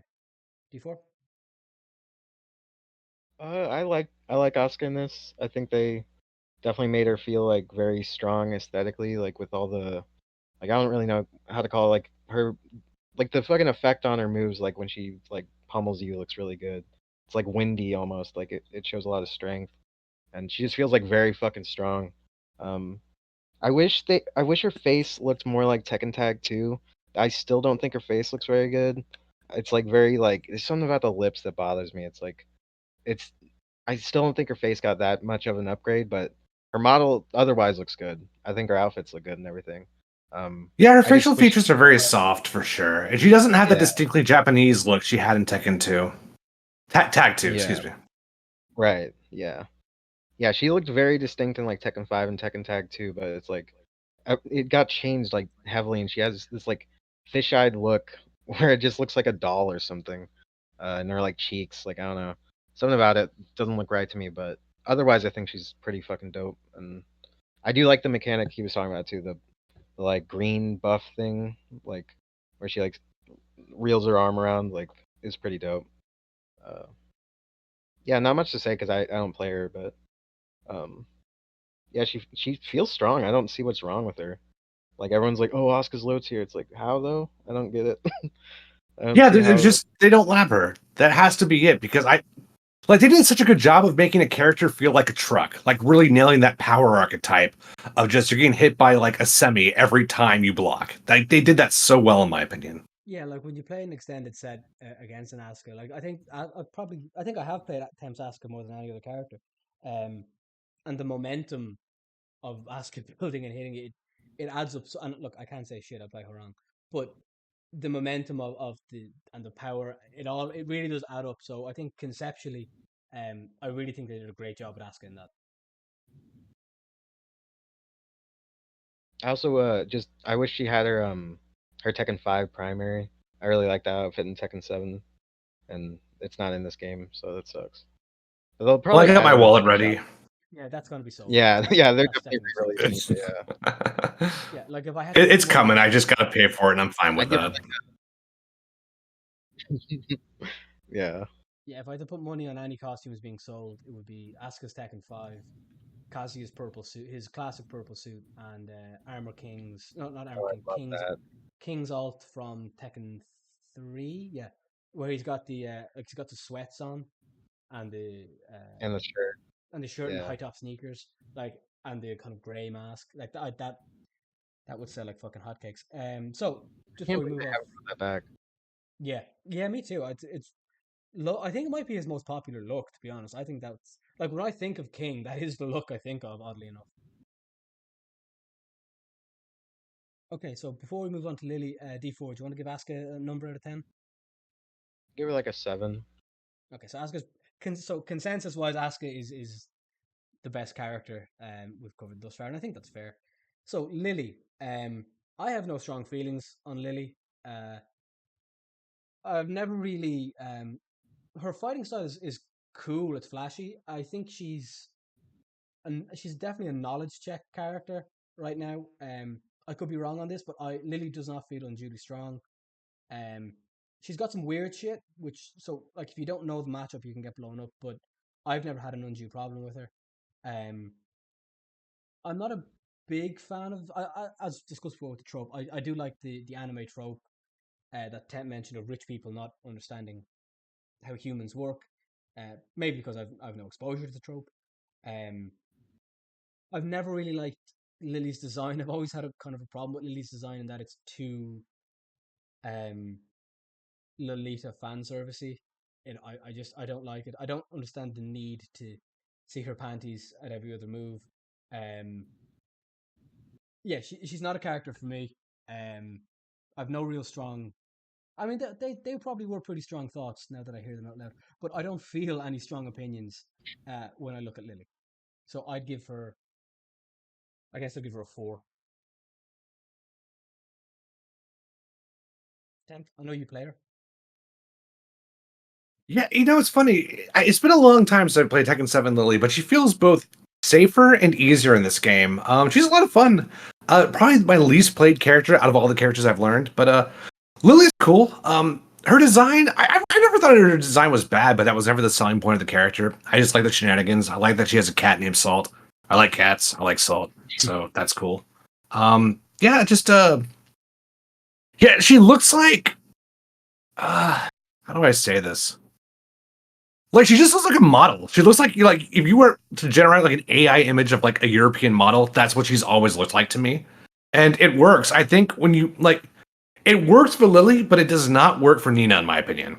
Even with sunglasses and the haircut, fucking whatever. I think Lily kind of pulls it off in a way that Nina does not. So I like her design. The new costumes. I like the new costume because it's new, right? It's like this is another costume I can use in the future when I play sets. It's not a better costume, but it's a good costume. That's really all I want. It's just something to add to my arsenal of designs, right? So, yeah, I give her a solid 7. I think she's great in this game. D4. Yeah, I think she's unlike Asuka's face. I think Lily got one of the biggest upgrades facial wise because her face in 7 was fucking god awful, and she looks so much better now. Like if you go and look, it's like night and day. It looks so much better, and I do like her design a lot in this. I think it's better than Seven's. I like the gloves and like the colors, and the cat is cool. Um, she's annoying to fight. Like I fought Bradley's a lot, but like all the backstand, all the back turn shit. I don't know when the fuck I can press because she does heals all the time, and like that move like Fiery Rabbit or whatever, where she can do like the mid or the low is fucking annoying. I hate dealing with that. Uh, but and I like the movement she has. She has some like Lee type shit. Um, she looks flashy and cool. Like I don't think there's anything wrong with her. She's not a character I would probably play or like you know I'm obsessed over, but she's cool in this. That's a good point on the animations. In terms of animations, I'd probably put her top 5 in the game in terms of how her combos look when they Yeah, I animate. agree with that. I mean, it seems like I'm the hater here, but I would agree that her animations and her model looks good. I don't like the kind of coquettish kind of style, but her animations and her moves and her face they all look great. Yeah, All right, so D4, did we get a number for Lily? I give her like a 6 or 7 That's around why there. I really am the hater.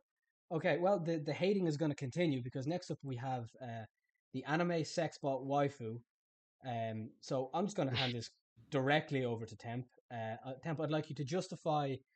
Um, I'd like you to justify Elisa's presence in this game. I'd like you to justify yourself as a man for liking Elisa, and I would like you to justify yourself before God for the shameful things you want to do to Elisa.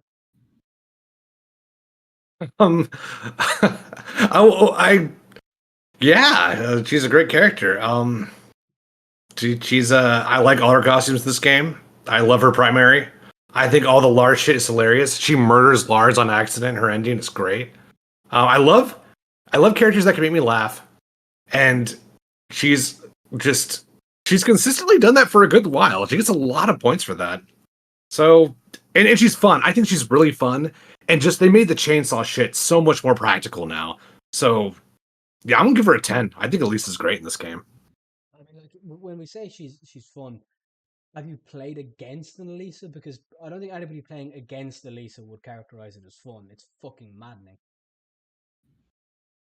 Well, there's two Elisas, right? There's the actual high level Tekken Elisa, and then there's the I'm just never gonna touch the ground again Elisa and just fly over like a dumbass. Like that. That's the other Elisa, and both are viable at low level.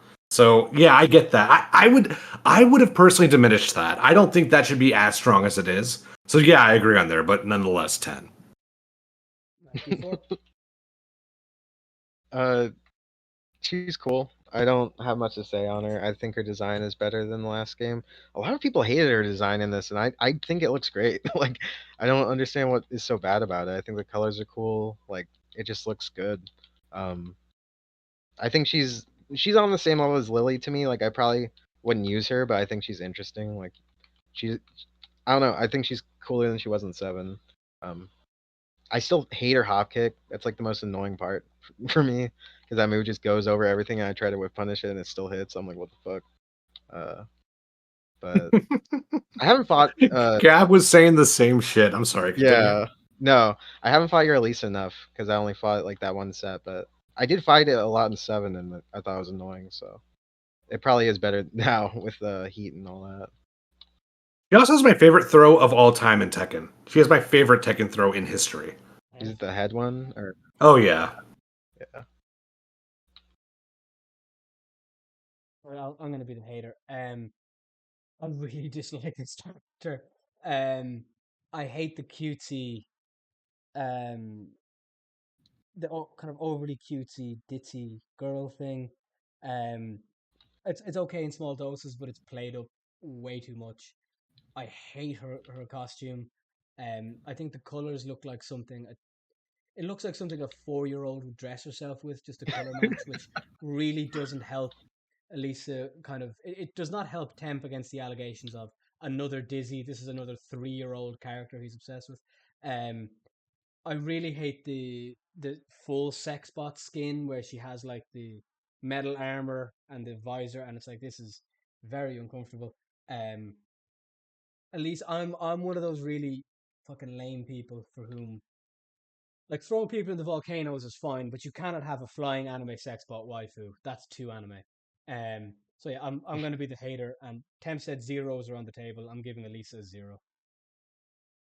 Damn, I that's have a crazy. joke on the sex bot costume, but I'm going to save it for after the podcast. So I'll hold off on that. But put a bookmark in that and remind me, and I'll tell it when we're not recording. But Temp, is there anything you want to say in defense of Elisa and in defense of my 0? Anything you think I'm wrong on? He's kind of like the Bears, but to a much lesser extent, where the character is almost a Rorschach test on how you perceive the Tekken franchise. And that kind of dictates whether you love or hate her. Yeah, It I based on agree. what you think Tekken should be, will kind of file what Elisa is and isn't, right? So I love that silly, like anime humor side of Tekken, and she is that not quite to the extent of Kuma swinging a fish, but it's in that category. So yeah, I get it, but like I said, I she's so much fun to play. I love the chainsaw stuff. I love when she takes her head off and kicks it at you. She's so fun to just pilot. She's just a fun character to play. And she's so fucking cheap. I love this character. And she looks great. Like Downford said, I love the primary. I don't know what everyone's on. Like it seems looks really good to me. So, and I also love the alternate costume as well. The sort of anime Ghost in the Shell like heavy metal look. I love it. 10. Okay, so that's Elisa, and I think you're correct in saying that she is very much a Rorschach test, and I would absolutely put my hand up and say my perception of Tekken and what like my platonic ideal of Tekken is not particularly anime centric. Um, like I think back to kind of Tekken 2 and Tekken 3, where looking back, there's a few anime things, but it's not Elisa anime. It's more westernized than that. So that's probably a very good point. That is a very good point, actually. That there's a Rorschach element to it. All right, next up we have Lee. D4. Do you want to start us off on Lee? Yeah. He's probably my favorite. Like of the returning Tekken 7 characters that I used, he's definitely like, I think the coolest. Um, I've used him a lot more in this game, and I love all the just frame shit they gave him. They made some moves like his forward forward one way flashier, so his combos look cooler. His slide is better. I think he's just a lot stronger. Like he's fucking stupid. It's like I get away with so much stupid shit with just lows and mids, and he has counter hit on fucking everything. Back four. They just gave him better lows as well. Like only thing, like he has a low heat smash, but it's very fucking slow, so it's hard to get out. But if you knock someone down, it's like practically guaranteed because no one blocks that shit. Uh, and then I love the heat mechanic, where if you do a just frame, you get heat back if you do it correctly. But um, it's still you still have to do it correctly. It's not like you get it for free. Uh, yeah, I just think he's really interesting in this game. His alternate design, the one with like the like suit vest, is fucking dope. I don't really like his primary, but with the helmet on, it's a lot better. Um, yeah, I think he's just dope in this. I think Lee is like a complete upgrade. And I love the combat grenades that they gave him, and his super and wind pose is cool. Um, just like really, they just like rolled out the red carpet for him. I feel like gameplay wise and just stylistically. I wish he had the tuxedo. That's the only thing. Wanted them to bring that outfit back since like last game, since it was missing. But I really hope that's in the Tekken shop. But yeah, Lee is my favorite for sure of the returning characters.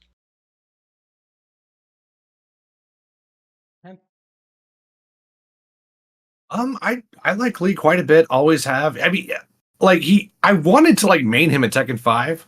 Um, but I didn't. I played that game for like an hour, and I never. I don't think I ever put in my PS2 ever again. And even then, I think I ultimately like Julia better in Tekken 5 anyway. So yeah, Lee's great. I know people don't like the primary. I think it's okay, but more importantly, I like it just because it's grounded in the lore in an interesting way. So I give it a pass. So yeah, I'm fine with it. I probably would never play this character just because there's a lot of other characters I'd rather play, and like we kind of have that covered. We have enough League players where it's not really. I don't think there's any urgency to do that. He's like semi based off Trunks anyway, so he gets a lot of points for that. So yeah, I even like the story. Like Lee was kind of an edge lord in the early games, and he just kind of grew up. He kind of grew out of it and kind of settled down. And he's this really interesting engineer type character. I think Lee's great. I give him a solid 7. yeah, I'm a big fan of Lee. I always thought Lee was really cool. And the point Tet made there, where he like it, and this is kind of the one of the cool things about the lore of early Tekken is it would have been very easy for Lee to become like fully edge lord. Because in Tekken 2, Heihachi kicks him out of the Zaibatsu, and it would have been very easy for him to go kind of full kind of edge lord. But he just starts his own company, Violet Industries, and he becomes this kind of very laid back, cool billionaire playboy who's just a very nice guy. It seems to be very polite and pleasant with everybody except Heihachi and Kazuya. Um, I really like the kind of historic legacy Lee has of being a really high execution character. I just think it's cool when characters have consistent gameplay styles throughout games. Um, and the fact that Lee's is like you get like D4 said in Heat, you get heat back for doing his just frames. I think that's really really cool. Um, I'd agree with both you guys on his primary. I'm not a big fan of it, but I do. It does get points for being lore justified. But I think his classic one with the purple vest. Um, like my favorite Lee look has always been Violet, the Violet alternate from Tekken 4. I thought that looked really really cool. So yeah, I like Lee. I'd give him a 7 too. I think he's a good character. I like actually I like his spot and story mode where he's kind of soft comic relief with the catchphrases, and he's the kind of upbeat member, but he doesn't overpower it. I think he was actually done pretty well in story. And yeah, Yeah, I would agree with that. I'd give him a 7 too. So I think that's sevens across the board. I do think the Iron Man shit is funny that they just made him literally Iron Man in Yeah, those he is. ending. There is heavy. Well, even his whole thing is very Tony Stark. Like his like Yeah. Temp mentioned the Trunks influence. I would say it's kind of, if I had to describe Lee, it would be Trunks meets Tony Stark. I think covers all the bases, kind of thing. I just want to say too, they up, as you mentioned with Law, like, and the upping of the Bruce Lee noises, they fucking did it for him tenfold with like the Liu Kang screams in this game, and I fucking love it so much. It's like It every doesn't other move he's just screaming, like it's so good. for whatever reason, it doesn't Uh, annoy me when Lee does it. It annoys me when Law does it. It doesn't annoy me when Lee yeah, does it. I can't say why. it's I just, like it when Lee does it. he also has the best key charge in the game with the marvelous, like it's so good. I fucking Oh, love that's it. what that is. Okay. Yeah, yeah, that's his taunt. It's so good. Okay. Next up we have Paul. I'll start on Paul. I know this is a dead horse, really, but I can't emphasize enough how bad the hair is. It's just fucking awful.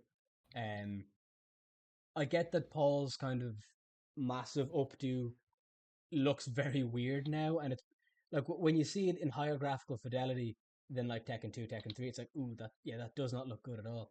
Um, but I think there's other ways around it than giving him that fucking hair. Uh, I'm not a big fan of Hobo Paul. Um, I never have been. Like I said earlier, I thought there was really interesting places to go with Paul after Tekken 3, and they went there in Tekken 4, and then just have never touched it again. Um, his scene with Kuma, the Kuma you saved me, that is great. But other than that, I'm very, very, the character is just stagnant. Him and Law just feel very, very stagnant. Gameplay wise, I fucking hate playing Paul. I'm not particularly interested in playing as him, and playing against him is just really, really boring. I get he's a legacy style. Um, that style being he hits like a fucking truck and he makes you guess. But that doesn't make it any less annoying to play. Um, like Paul's one of the iconic characters of the franchise. If I had to give Paul as a whole a rating, um, I'd give him like a 7 or an 8. But Paul in Tekken 8 specifically, I'm gonna give a 3. Um, really not feeling this character, and honestly I feel like the game would have been better if him and Law had sat out and been DLC. Like if you replace Paul and Law on that roster with Eddie and Armor King, I think the roster gets a lot better. That's a good point. I'd agree with that. Paul, I only used a little bit. I think his gameplay is better than it was in 7. I think he feels more interesting, and I like the blue spark shit. But he is still really fucking stupid. Like I had a competent Paul after like 5 minutes in the lab. He's really just Demo Man and Death Fist, but with heat, and it's even better now. Uh, I haven't seen a lot of people using him or talking about him, but he's still as stupid as ever. Uh, I don't like his primary. I don't like his face in this game at all. I think it's a huge downgrade from the last game. His face just looks so fucking dumb. He just looks like such a redneck fuck. I hate it. Um, and he's just such a goofball. Like him fucking doing the heat smash and then like I'm gonna kick your ass. Like it's like you just sound like a fucking like it's so bad. Like there's no substance there at all. Yeah, I agree. I really miss the Tekken 4 Paul where he's like he actually had emotion and a goal in life and it like just more substance than just a fucking dumbass. Like I do hate the downgrade, but I'm also used to it. Like I said, I like the Kuma shit. But I do wish there was more there. And him being the DLC would be a good choice because their DLC choices are so weird now, and it feels like they're deliberately leaving characters off the roster like Eddie to just sell later on. And they could have did that with Paul as well and included like some more characters that haven't been in, like Armor King and Roger or something like that. But yeah, I don't hate him, but I would give him like a 5. It's funny you say that you haven't come across a lot of him, because in fucking ranked in Europe, I'd say it feels like he's the second or third most played character. Um, like I think the only Oh characters damn. I've played more than Paul are probably King and Dragonov, which is just hearing that. Imagine the three characters you play the most are King, Dragonov, and fucking Paul. It's miserable. Anyway, Temp. Before the game came out, I gave him a 5 because I didn't like the new design, but it was kind of like Lee's situation where I'm like, okay, well, I assumed the game was going to be about forming like a G Corp rebellion and having bringing all the cast together as like this underground army. And I was half right. I mean, that's kind of how the game ends. But like, I figured there was a lore reason why Paul looked like that, and there's not. That's just how he dresses. If you go to Paul's house and he answers the door, that's what he looks like. And I'm like, oh, okay. Well, now it's kind of dumb. It's like in Step Brothers. It's like now the tuxedos are weird. That's kind of how I feel about Paul. And yeah, it's not a now. All I have left is a bad design with no lore grounding at all. So he's Paul. He's a 5 turned 4. He'll be a 5 again in Tekken 9. It's fine. That's really all I gotta say about Paul. Okay, so next up is Raven. Um, uh, Raven's a weird one that he's a cool character. His like the way he fights is cool, and it's a joy to see him played. He's not. I don't think he's really good. He's tricky. Um, I think he feels relatively low tier, but he is a great knowledge check character. I just feel like, and this is something we said earlier, if you just merged Victor and Paul and just gave everything Victor does, oh, sorry, Victor and Raven, if you just merge Victor and Raven and give everything Victor does to I was about to Raven, say, I was like, what? I'm sorry, continue. Paul with the French accent, um, if you just If you merge, merge Kuma and Fang, I'm sorry, go on. that would be cool actually. So yeah, if you just merge Raven and Victor, uh, I don't think nothing would materially change. There's nothing Victor does Raven couldn't do. Um, I don't really like what Victor brings to the game, and so that his presence by itself kind of makes Raven feel superfluous. Now I like him more than I liked Master Raven. I thought Master Raven was unnecessary, and also we now have Raven, Master Raven, and Victor, who's Phantom Raven, who is the top Raven. And it's like how many layers is this cake? Uh, I feel like this is a game he either should have been without Victor or he should have sat out because it just feels he like you could almost forget Ravens in this game, which you shouldn't say about a character who's fucking based on '90s Wesley Snipes, who has shadow clone moves and all these cool setups. Um, so yeah, I'd have to give him a 5. Uh, as a character, he deserves a lot more and he could be a lot higher, but I'm really not feeling Raven in this game. Hmm. I'm gonna disagree there. I think Raven is a solid 7. I love the way he looks in match. I love all of his tools. But I do agree on the Victor stuff. Victor's terrible. And everything Victor could have done, both gameplay and story wise, could have gone to Raven. Except for the stuff I don't like. Like, I don't want Raven to have a fucking sword. I don't want Raven to have a fucking gun. Yeah, I don't want Raven to have full screen fucking 50/50s. Get rid of all that stupid shit. But other than that, Raven's great. I can't truly give him a 7 because I'm partial. I thought Master Raven was a better design.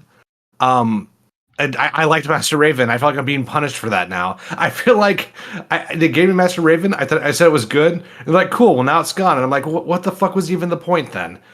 So if you can't have them both, like I don't know, one's better than 0, I guess. But I liked Master Raven. But yeah, I give him a 6. But he's still super fucking cool. They did a great job on updating him for Tekken 8. D4. I would agree. No, I would agree with that. I think Raven is dope in this. It's nice to see him back. I didn't hate Master Raven, but it was definitely like a situation where it felt unnecessary. And I agree on Victor. He's unnecessary as well. I fucking hate fighting Raven. Like Chuckles' Raven is so annoying.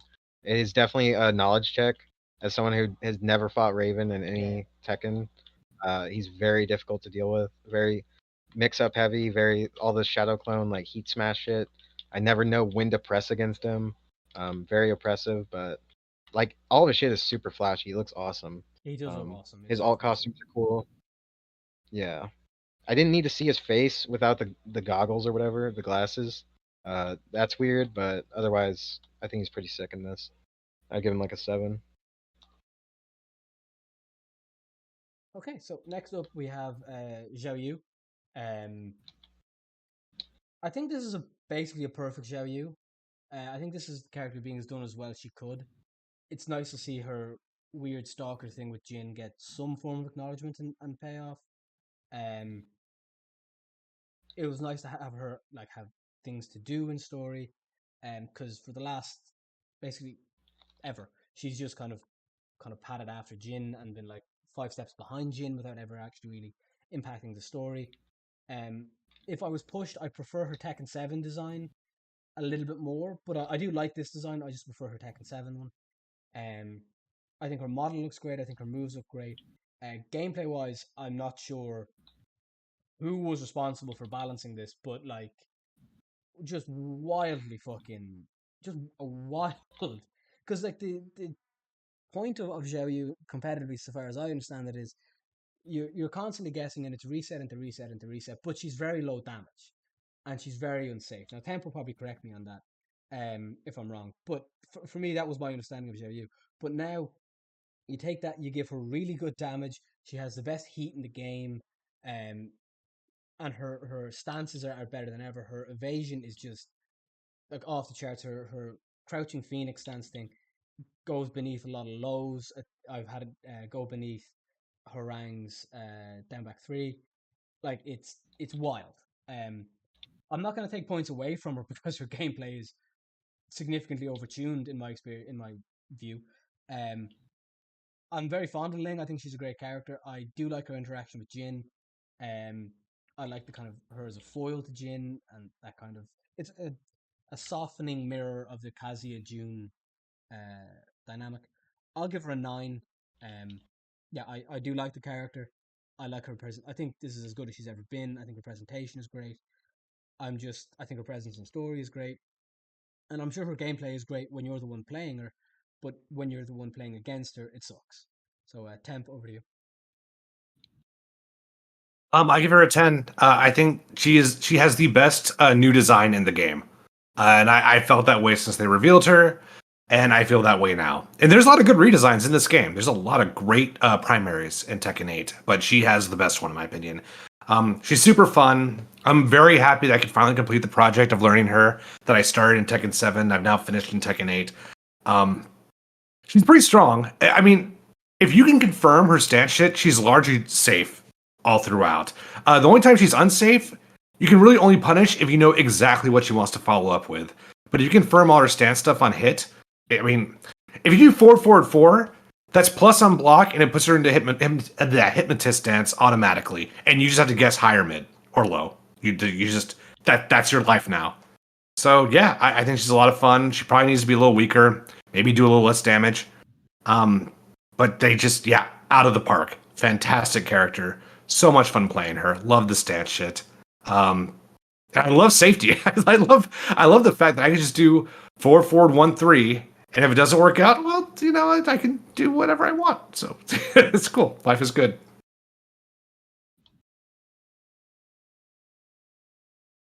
D4? Yeah, I would agree. I think Xiaoyu is really cool in this. I think I definitely have a hard time fighting her. Again, Bradley uses her, and I also fought Temps in the set, and I get caught by I think it's back 1+2 all the fucking time. That's such a good whiff punisher. Like, she can just throw that out. It's so hard to deal with. Um, her Fatal Blow, or fucking Rage Art, uh, goes so fucking far. Like, I got hit by it earlier today, and it was like literally like 3/4 the fucking screen. I was like, what the fuck? It goes so far. Um, and her stance shit is so annoying. Like, I never know when to press against her. But she is very flashy. She's very cool in this. All her heat shit looks dope. Um, they did a great job with her. And also, face upgrade, she looks way better, so much better. Uh, One of the best models in the game, I think. I just a little thing, but I really like before the round starts, she does this like cute little thing with her like foot up. She like taps it behind her, and I love it every time I see it. I'm just like, oh, that's adorable. It's so nice. Yeah, and I wasn't interested in playing Xiaoyu, but this game I might try her eventually. She looks pretty fun, but I wouldn't mind some nerfs. Uh, but I also don't understand why everyone is like complaining like she didn't already have this shit. I don't really know what is like so much better about her now than Tekken 7 I mean, the because heat everyone's complaining smash. about the Vesa shit, but it's like the same shit. Yeah, but the Is heat that the really problem? takes The it. heat Her, smash? like her heat is fucking. It's something else. Like her heat, in general, and then her heat smash, and like you said, her rage art. Like in terms of the mechanics, the specific mechanics of Tekken 8. I think she uses them better than maybe anybody.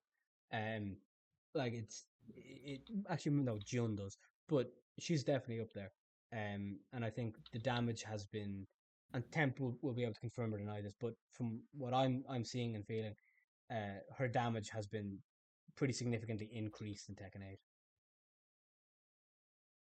That is true, but I feel like that's true across the board, honestly. I feel like all my characters dish out so much more damage, so I can't say how much more damage he does, but her non-stance tools seem a lot better to me too. Like even though back forward one is unsafe, no one blocks one, so it doesn't matter. It's just like I do back four, they try to punish the back four, the one comes out, and I hit them and I go into heat, and it never fails. I don't think any one of y'all have ever blocked the one and back forward one. So yeah, her neutral is just everything outside of stance stuff just feels really solid to me. And then people are mad because she can duck mids during Art of Phoenix, and I don't know. I mean, you say, Sev, like, who's responsible for balancing this character? And I don't think there was anyone balancing this character. I think they just kind of let her rock. I think this took Tekken 7 Shell U and didn't really calculate all the differences there would be with the heat. So yeah, she's yeah, a lot of fun. Oh, and huge points for the panda round start as well. That's great. I love that. There's a panda rounds there. Yeah.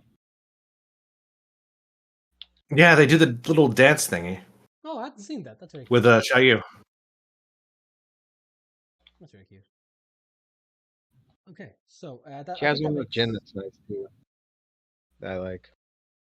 I hadn't seen. Well, see, I suppose I don't play either character, so I wouldn't have seen that one. Yeah. I play GKL, so I saw that Jin round starter so many times. Yeah. I saw it a lot. It's long. So I think that makes Xiaoyu like, I think it was a 9 from me. D4. I think you said 9, didn't you? I would give her like an 8 or a 9. An 8 Yeah. or a 9. And Temp was a 10. So I think that makes her that she takes the title from Asuka as the consensus best character. Thus far anyway. Next up we've Lars. I feel like I should just hand this off to Temp. I've never really liked Lars or gotten into Lars. I don't like the design. I don't like the hair. I don't like. I'd never like the trope in fighting games or in any form of media where it's like all along there was this character in the background and he's really important, but nobody's ever mentioned him before, and he's actually really closely connected to the main characters. And it's like for me, it always strains credulity. I do like his role and story. Uh, it does it is slightly, I don't know, like it's only his kind of third game and he's already kind of one of Jun's closest allies, and I feel like that's a little bit feels that if he feels a little bit forced to me. Um, I can't really speak much to his gameplay. I haven't actually played Lars. Never played Temps Lars. So I can't really speak to that. But I'm not a big fan of Lars. I don't have a huge amount to say on him. So I'll give him a 4, and I'll hand it off to Temp. So honestly, I haven't played a whole lot of Lars yet, just because they gave him so much shit in this game. He has a third stance now, and the first 2 stances were already a mouthful. So he just has a lot of shit now. He's very cool though. I mean, the thing about Lars in the previous games was he was a moderately strong character, but the stances were very situational. So he kind of got stuck in like bottom 10 just because like you can't really utilize his strongest stuff in high level matches. It's just hard to get into silent entry. It just wasn't practical in most cases. They have fixed that, and they gave him a third stance. So now he's kind of like his mix is almost on the level of Xiao Yu, where if you don't know what he's going to do, you have to block because he does so much crazy shit. He has so many sort of hit and retreat and stance change into more offense, and his mix up is good now. I think if you can confirm his 1-2 or his forward 2-1, that will put you in a stance the opponent just has to guess. And unless they guess the low, you're generally safe. He's very, very strong, but he's very complex, but they did a good job on him. His designs, I'm glad they stuck to the tradition of keeping him over-designed for no reason. So I like the design as well. I think it fits. I'll give him a 9, though. And just by comparison, I think Asuka is a lot more interesting in this game. And Xiao Yu is also a lot more interesting in this game. There's just so much shit to learn with Lars that I have no idea when I'm going to get to it. I'm still learning things with Asuka. But I love Lars. I love the whole theme of forgiveness, and just like the hyper strong, hyper serious, but also hypersensitive. I think that's a good combination for a character, and that's very typical of a lot of anime characters. So yeah, he's very well done. I like Lars a lot. 9 out of 10. Nice. Yeah, I didn't play Lars. I've never played Lars. Probably never will. I haven't seen a lot of people talking about him. Uh, he's like, I heard in the beta, like I saw a screenshot of his like effects and shit and how crazy they were. Like it was some like random screenshot of just like a bunch of shit on the screen. It was from Lars, but that's like the last I've heard of him. Like no one's talking about him. Uh, um, Design wise, I think I actually like the trench coat. I like that his alt color is like the red and black, like Tekken 6. Uh, but yeah, outside of that, I have no thoughts on Lars. He's fine. I don't hate him. I'd give him like a 5.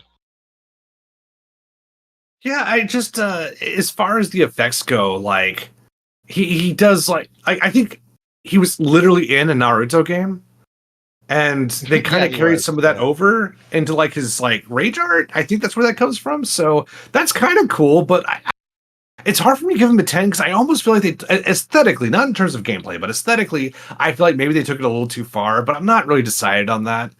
But you're right; it's weird no one's talking about him. He seems really, really strong to me. Yeah. I just want to say my favorite thing of Lars was the fucking Final Fantasy Noctis trailer where he's on the phone with him. And like that shit was so hilarious. Like so stupid. Uh that's the only like memorable thing in the Naruto thing where I'm like, why Lars? Like it's so weird. I guess he has like anime, I don't know. Well, and also like he's always been the butt of the joke in a way. Because do you remember his Tekken Tag 2 ending, No. where he's having a nightmare that he's having a dinner with all the Mishimas, Yeah, that's a good and he anime. can't get Oh any food yeah, because everyone steals the yeah, food? I do. It's a good anime. Good Yeah, anime. that's also very anime, and I love it. Yeah. He's the outcast. It's pretty funny. Oh, this is such a small thing, but it's such a big deal to me. I'm so glad they buffed the damage on his back four counter hit. Because his back four is just a back four on regular hit. But if you get counter hit back four, he lifts you up by the neck and electrocutes you with his fucking like purple energy shit. I love it. And That they was a good it's animation, yeah. it used to be good. Now it does like bread and butter damage. I love it. So That's props to crazy. them. That's the one buff I wanted for Lars, and they gave it to me.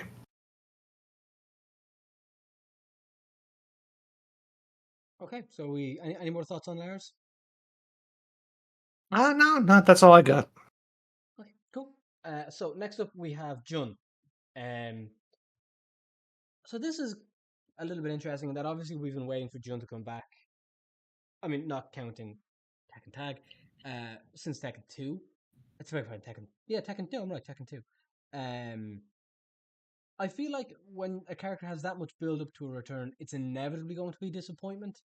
Um, I struggle to see a way in which there wouldn't be something amiss. But with that said, I do feel like they maybe bungled Jun a little bit. I like her design. Her design is fine. I like the kind of crow pattern on her outfit. I think that looked really really cool. Um, I like person. I've always liked Jun's personality. I think it's a that kind of very mellow, pure-hearted thing. I really like her. I'm not sure if anybody's played her character episode where um it ends with her like dreaming that she's watching Jin and Kazuya spar while she's making like dinner, and then she wakes up from the dream and she's sleeping alone outside her little tent thing. Um, it's very melancholy. I think that was very very well done. There's a very interesting character there in terms of somebody who like obviously loves her son and a part of her loves Kazuya and wants to save him and is trying to imagine a world in which they could have there could have been like a family dynamic thing there. Um but I feel like it's never properly explored. She's as we said, she's functionally not in the story mode. She's in a flashback and then appears in foot form at the end. So I feel like that was kind of a letdown.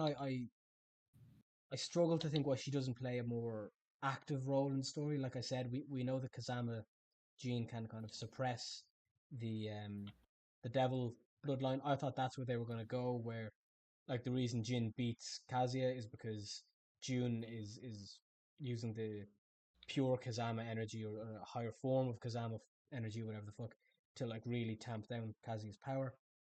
And we kind of get that with the devil Kazama hybrid kind of thing. But I was a little bit disappointed with how marginal she is in the storyline. Um, Gameplay wise, absolutely wild. I kind of feel the same way about Jun as I did about like Liu Kang or Sonya or Jackie or Joker in MK11, and that well Sonya at the start of the game, and that I feel like this character was deliberately designed to be high tier. Um, like I struggle to imagine anybody gave her that damage, the frames, the setups, the heat, and the ability to like the amount of health she can recover is fucking wild. Um, like functionally, when you're playing even just a competent June, you have to take off like 150% of their health to win because they will recover 30 to 40% of their health. Um, it's a it's just a hell of a it's a hell of a character design, and I'm not sure I mean that in a positive way. Um, there's a lot positive about the character, but I think everything that's positive about the character is something that is a given with Jun. Um, everything there's nothing I think that they innovated with her in Tekken 8, which I think is remarkably positive. I think everything that is positive, that is good about it, was good about her in Tekken 2. I'm not sure I like any of the additions too much. Her personality is the same. It's nice to see her interact with people in a limited extent, and it's nice to see her. Again, I really liked her character episode ending. I thought that it had a lovely melancholy to it. But yeah, I can't look away from the wildly overtuned gameplay. Um, she's still a really good character. I still have a huge soft spot for her. I'll still give her an 8. But like June coming back guaranteed her an 8. If that makes sense, she was always going to get like the minimum June could have gotten was a 7. So in a way, getting an 8 for her is kind of a disappointment to me.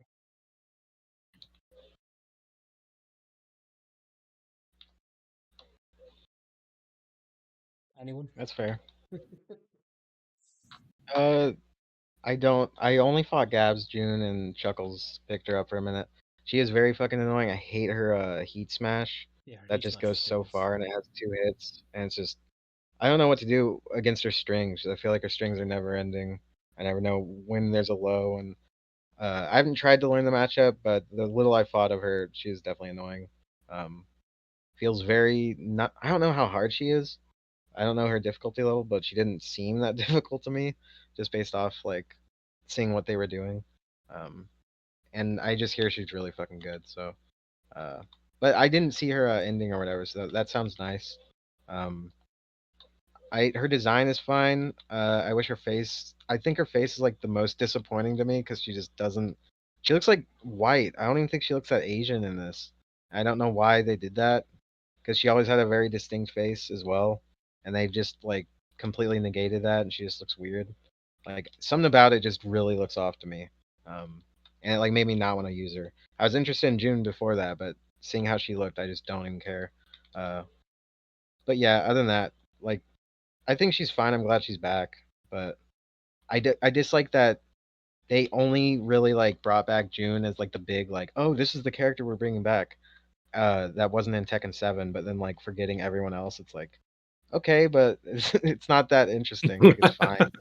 Like uh, and again, like she shares moves with Asuka. Obviously, she took a lot from June, so it's just I don't know. She's not that hype to me. I'd give her like a 6. Yeah, Also, one thing that I find hilarious is on her stage, the lower half of like the sanctum, I think. Like she just moves really fucking quickly on that stage in the background. Like if you look back there, she's moving at like fucking flash speed, and it's so stupid. But really, I never yeah, noticed that. I haven't seen yeah. that yet. That's interesting. If you look in the back, she's just moving like she's on a fucking treadmill across the stage. It's hilarious. Um, I wish that stage was selectable. I don't know why it's not its own stage because that stage looks so good. I hate that it's on the third floor. But yeah, that's all I have to say on her. Temp? I don't have a lot to say about June, really. I'm glad she's back. A lot of people were asking for her.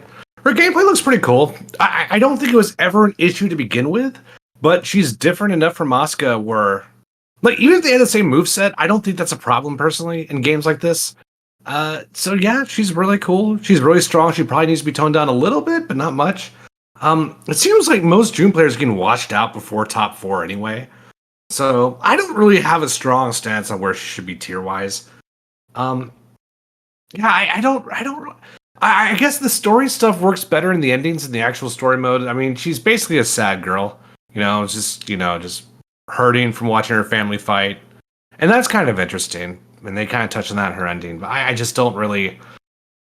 I don't. I did not.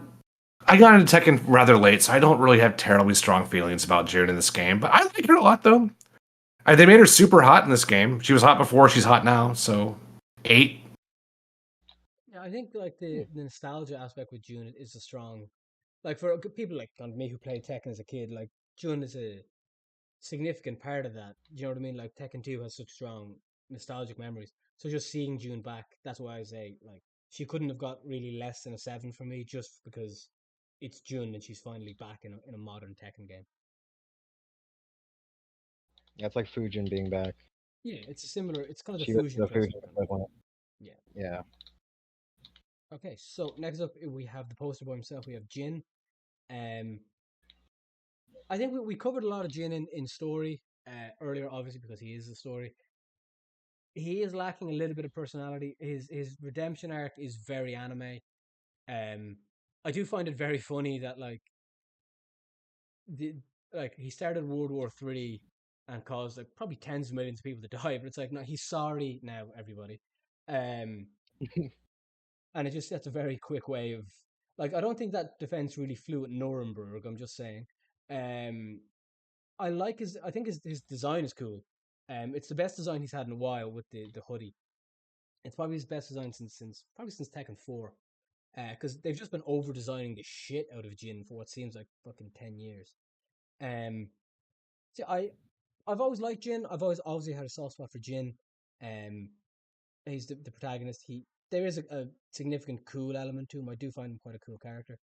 I like what they did with his gameplay and that it makes sense in that he's no longer like I understand he was a very advanced character in Tekken 7. He was in um the earlier Tekken games in 4, 5, and 6, and in 4 in particular he was fucking broken beyond belief. Um, and now he's very very beginner friendly, which makes sense. You beginners will probably want June to be the introduction. They're not quite making him a Shoto, but you can see the logic there. So yeah, I like Jin. I think the conclusion to this was always going to be awkward. Because he's not as interesting a character or as forceful a character as Kazuya or Heihachi.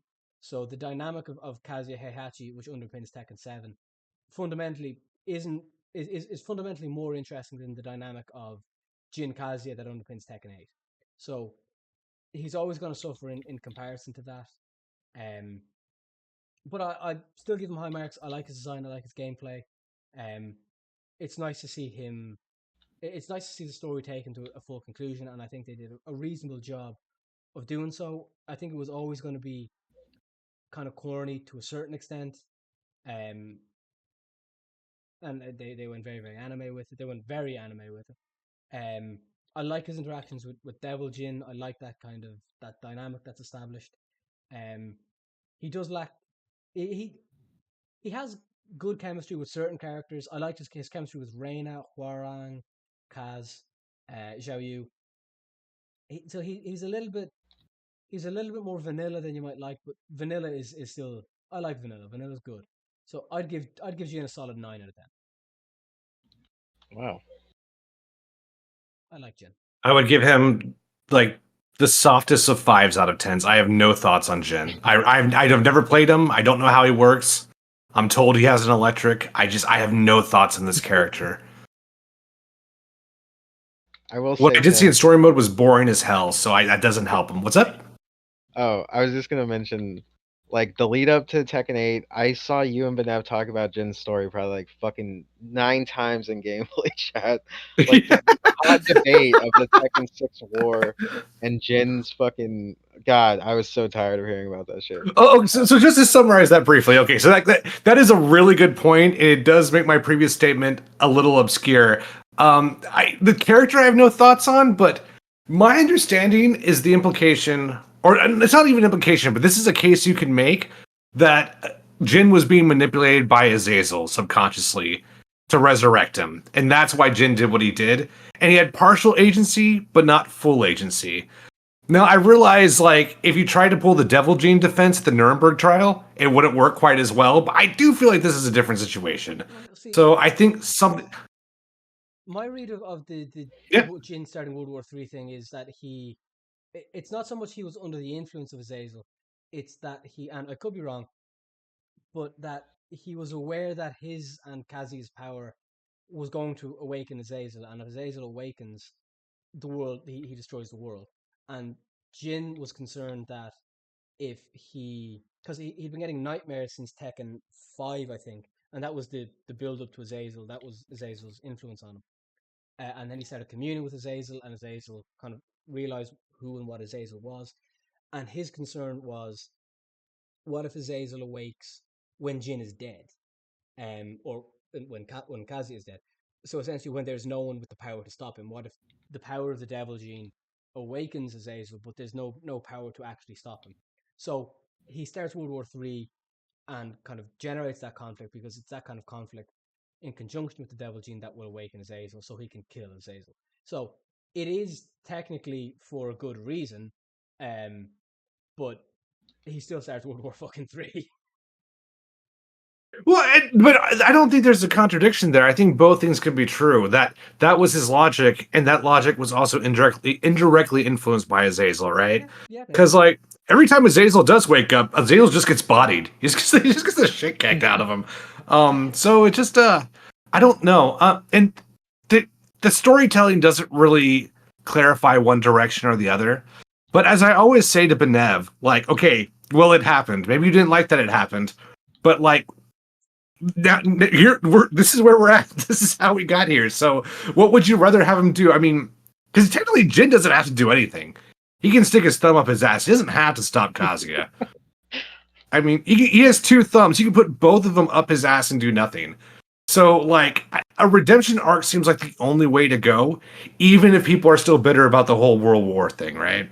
Well, Kazuya will kill him if he doesn't stop Kazuya.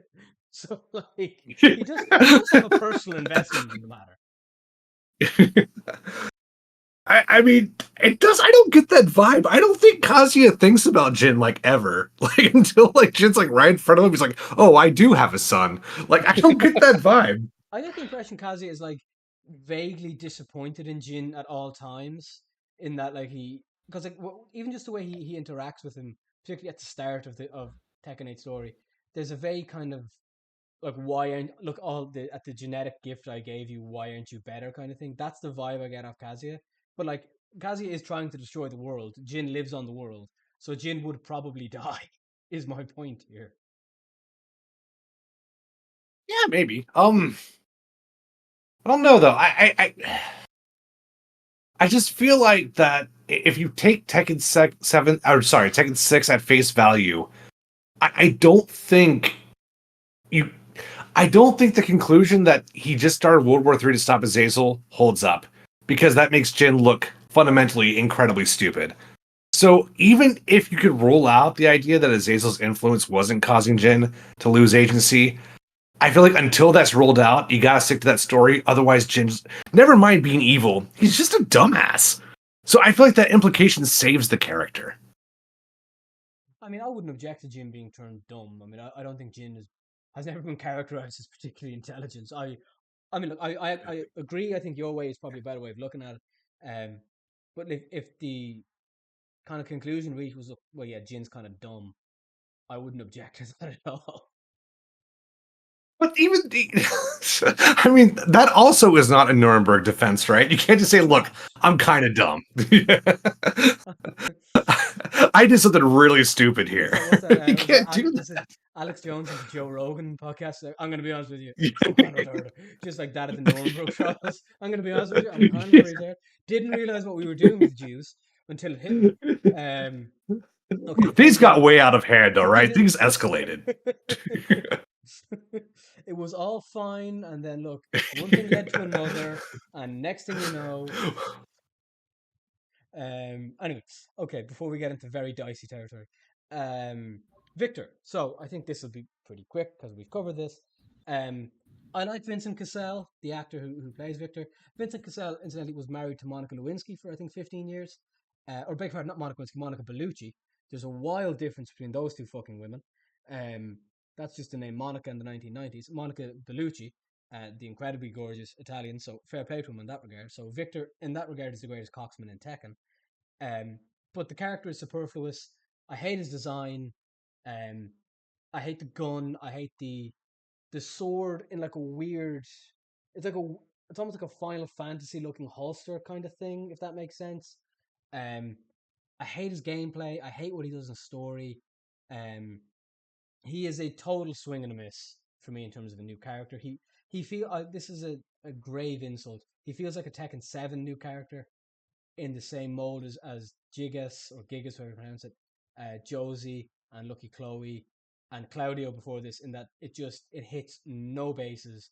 It totally misses the mark, and he compounds that by being really annoying in gameplay. I don't think he's top tier. I think like pros, and I haven't seen Temp might correct me. I haven't seen a huge amount of Victor tournament success, so I think high level pros are gonna call him on his bullshit and are gonna like have the matchup down. But at low and intermediate level, it is a fucking nightmare dealing with Victor. The full screen mix ups, the gun, his throw is unbreakable. Um, I don't unduly mind the 2-2-2 string. So like Victor technically only needs to press like one button, which is two. But the 2-2-2 string it's got a duck. It has a window you can duck it and like an interrupt window. It's a lot like Hwarang's 4-4-4 string in that it has a duck window and you can just interrupt it at one window. So you just lab that string and it's fine. That's the least of the character's fucking problems. Um, but otherwise, yeah, the character's a swing and a miss. I think he might make the game worse by his presence, which is a huge black mark. I'm gonna give the character. Yeah, I'm gonna give him a 0. That's hilarious.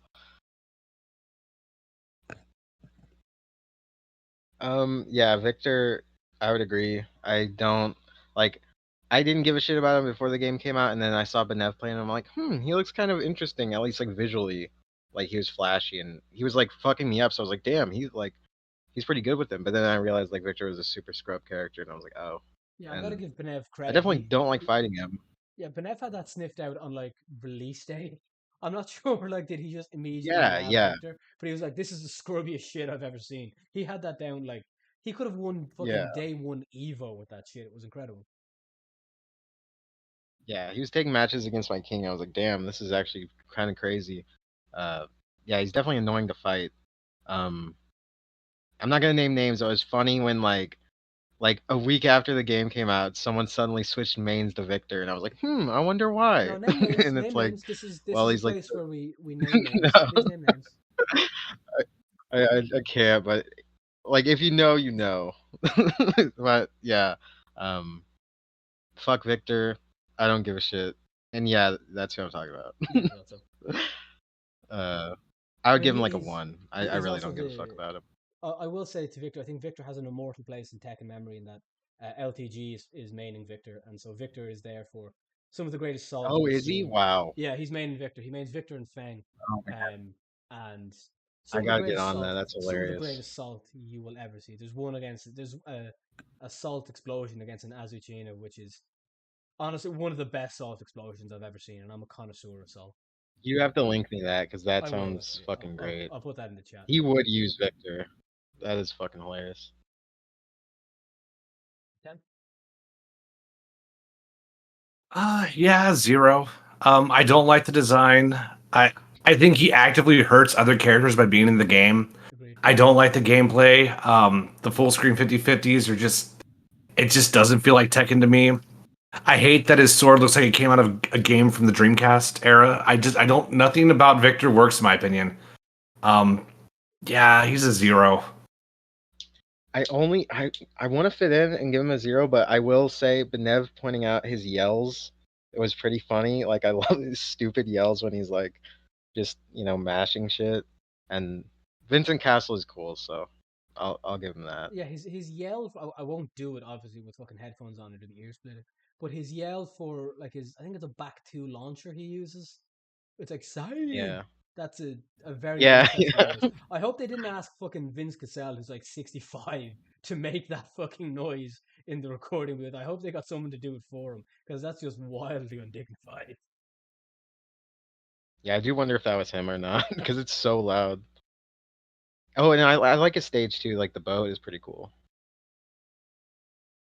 Oh yeah, the stage is great. The Yeah, stage is Yeah, the fantastic. power stage is pretty cool. Yeah, that's Victor's sole contribution to Tekken. But I think that makes Victor like the worst. Well, it is the worst character. It's 2 zeros and a one.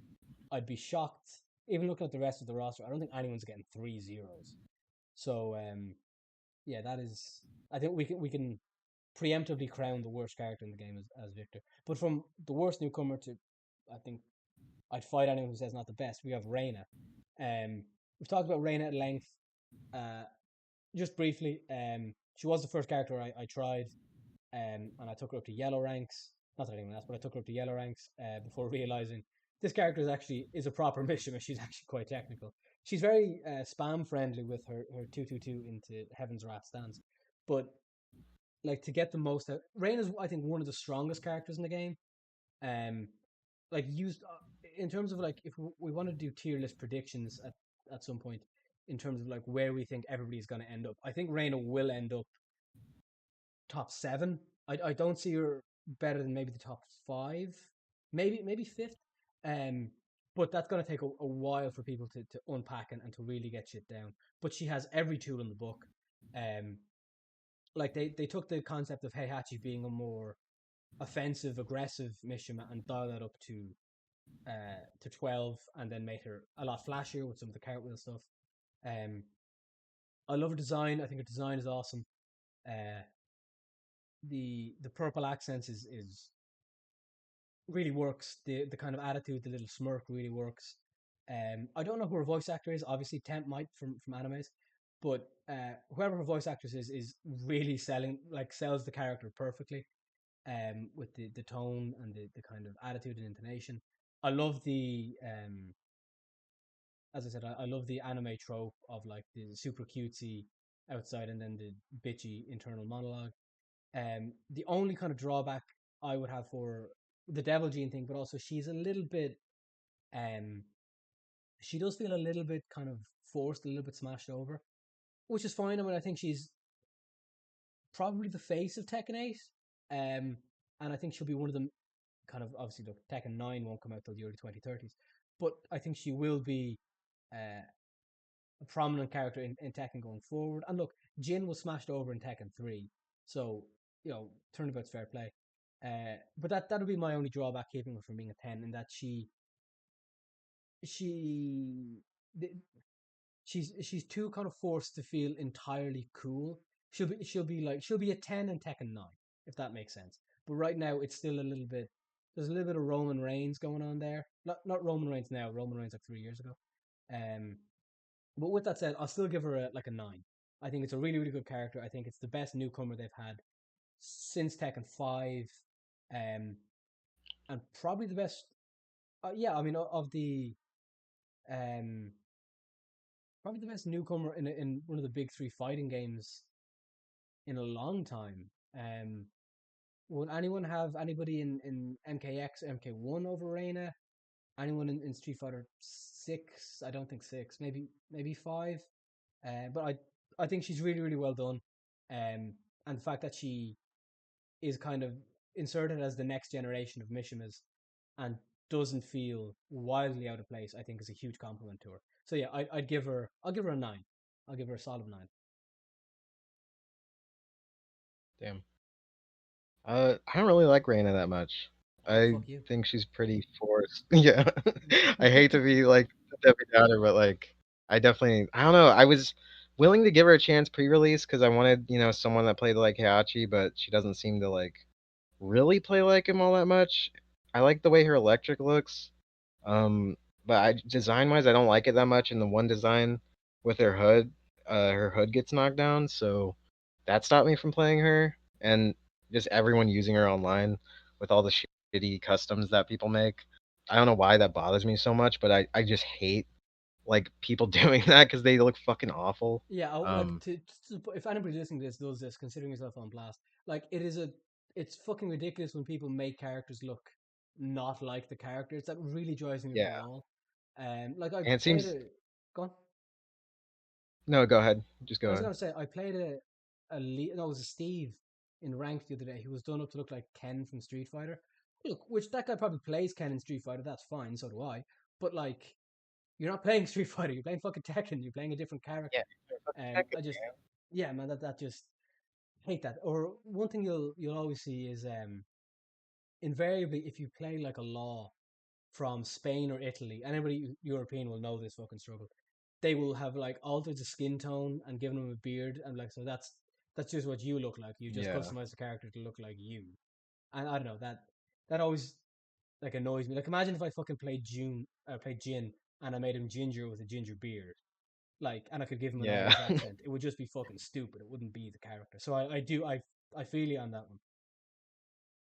Yeah, I saw the worst Horang the other day with like a mustache and like a mohawk and Oh, you fucking can do jean fuck all. shorts, and I'm like, why the fuck? Like, it was the worst thing I've ever seen. I was legitimately like top five worst customs I've ever seen. It's absolutely horrific, but it seems especially apparent with Reyna players too. They always give her glasses and like some weird ass shit. Just totally detracts from the character's vibe. And I don't like they pushed her so hard in the story. I don't know, she's not that cool to me. It seems so weird to go from like this fucking bulky old man badass to like puny fucking girl. It's like it just does not work for me. Like I feel like she's just so and I hate that she's so popular too because I don't give a fuck about her. Um I she's not as bad as Victor, but I don't think she's that cool. I don't think her gameplay looks that cool. Some of her animations look wonky. Um I like her heat smash where she drags you across the ground. That looks really good. But otherwise, I'm not a huge fan of her. I would rather have Heihachi. I really miss Heihachi. He's one I hope is DLC, even though it's non-canon, just because I love his gameplay so much. And I think out of all the Mishimas, he's the most interesting. I don't like any of the Mishimas in this game. Like, um, the whole mix-up between Hell Sweep and Mid is just. I feel like that's just so boring at this point, and Heihachi wasn't really like completely about that. Um, I really liked his neutral, and I miss the archetype in this game. So, uh, Yeah, you yeah, don't have that Mishima pressure anymore without Heihachi. yeah, I feel like Reina doesn't fit that bill. So, yeah, that's disappointing to me. I just don't like the character that much, but I would give her like a 2 or 3. Damn, Temp. I'd give her a 6. Before the game came out, she was a 4. I did not care. I thought the design was okay, but like I mean, like Downforce said, I was a Heihachi fan, so it just felt like such a downgrade. And the humor saved her for me. The comedy works. The comedy does land with Reina when she's sitting on the throne with Kuma next to her and there's a trap door in the ground. Like all that works fine, great. But just in a nutshell, though, just I don't know. It's nobody. Okay, I know she's like the most popular. Harada was saying they were shocked that she was the most popular character in the game right now. Their goal was to make it Azucena. That's who they thought Reina was going to be. Well, they thought Azucena was going to take that throne, and no, Reina just blew everyone out of the water. That's crazy. So yeah, she's. I can't like. Why do they think Azucena? She's not more interesting in any way. I think a lot of that is the anime audience. She's funny. She's hot. Honestly, we'll get to that later. But that was their sort of the ace up their sleeve was Azucena, and it ended up being the opposite. They did not have that kind of expectation for Reina. And even that said, though, despite the fact that she probably is the most popular character in the game right now, there's no denying that nobody asked for this at all. Nobody asked for female Heihachi. That was on anyone's bingo card, and that's what we got. And it's amazing it worked out this well. Which is fine though. I mean, I think the colors work really well for her. And I mean, I love Electrics. Like that gives her some points right there. Yeah, I miss Heihachi, and even more than that, I miss Angel. I really, really miss having Angel in this game. That was my electric character. So, but she's fine though. Considering on paper how much I didn't like the idea, she turned out surprisingly well. And anyone who can make me laugh is okay in my book. So I give her credit there. I give her a 6. Yeah, I don't think I saw that scene, but that sounds funny. yeah, that's her character ending thing. Oh, okay. I see. Yeah, that's why I didn't see it. I guess the disconnect may be that Heihachi was always my least favorite of the Mishimas. I never had a huge attachment to Heihachi. So like if Kazuya wasn't in a Tekken game like in Tekken 3, that would be a big deal to me. Whereas Heihachi, I'm like, yeah, I can get through a Tekken or two without Heihachi. I'm not a big Heihachi guy. So maybe that's why I don't see Reina as standing in Heihachi's place the way you guys do. I mean, obviously she is designed to fulfill that role from a gameplay perspective, but there isn't the emotional attachment to Heihachi, where I'm like, I would just rather Heihachi instead of the replacement, if that makes sense. Well, that's another reason why Reina works, in my opinion, is because Heihachi also kind of had that sense of humor to him. You know, he was sardonic to the point of being ridiculous, and she has that. So that's partially why it works, is she has enough of that Heihachi DNA, no pun. So, yeah, and it just turned out way better than I expected, which is still only a 6, unfortunately. So, yeah. Okay, so next up we have Devil Jin, which maybe we should have done as an addendum to Jin. I think one of the bigger reveals in the game that Devil Jin isn't purely the Devil Gene and isn't really the Devil Gene at all. He's kind of the manifestation of the combination of the Kazama bloodline and the Devil Gene that's meant to protect Jin.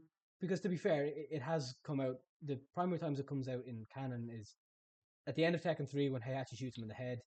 In Tekken 5, yeah, Tekken 5, um, Hwarang technically beats Jin, and then Jin transforms into Devil Jin and beats the shit out of Hwarang. And then in Tekken 6 is kind of a wash, and then Tekken 7, I think Tekken 7 is Jin just kind of fleeing to the desert somewhere in Sauk, I think they call it, to try and escape the Devil Gene. So look, yeah, he's just the extension of Jin. He's the other side of Jin's personality. He's Shadow Ryu, but with a story, or Evil Ryu with a story. Shadow Jago is the other one. I like him fine. I like his design in this game, I should say. I've never really liked the kind of Jin with chains look that they use for Devil Jin for a while. I do kind of like the kind of Columbine trench coat kind of look. I think that looks good on Devil Jin. I don't like the sleeveless one. You can get like a sleeveless trench coat Yeah, I don't like that either. that's not Looks working. weird as fuck. But no, I think his default is pretty good with the kind of the layers and the kind of all the blackness.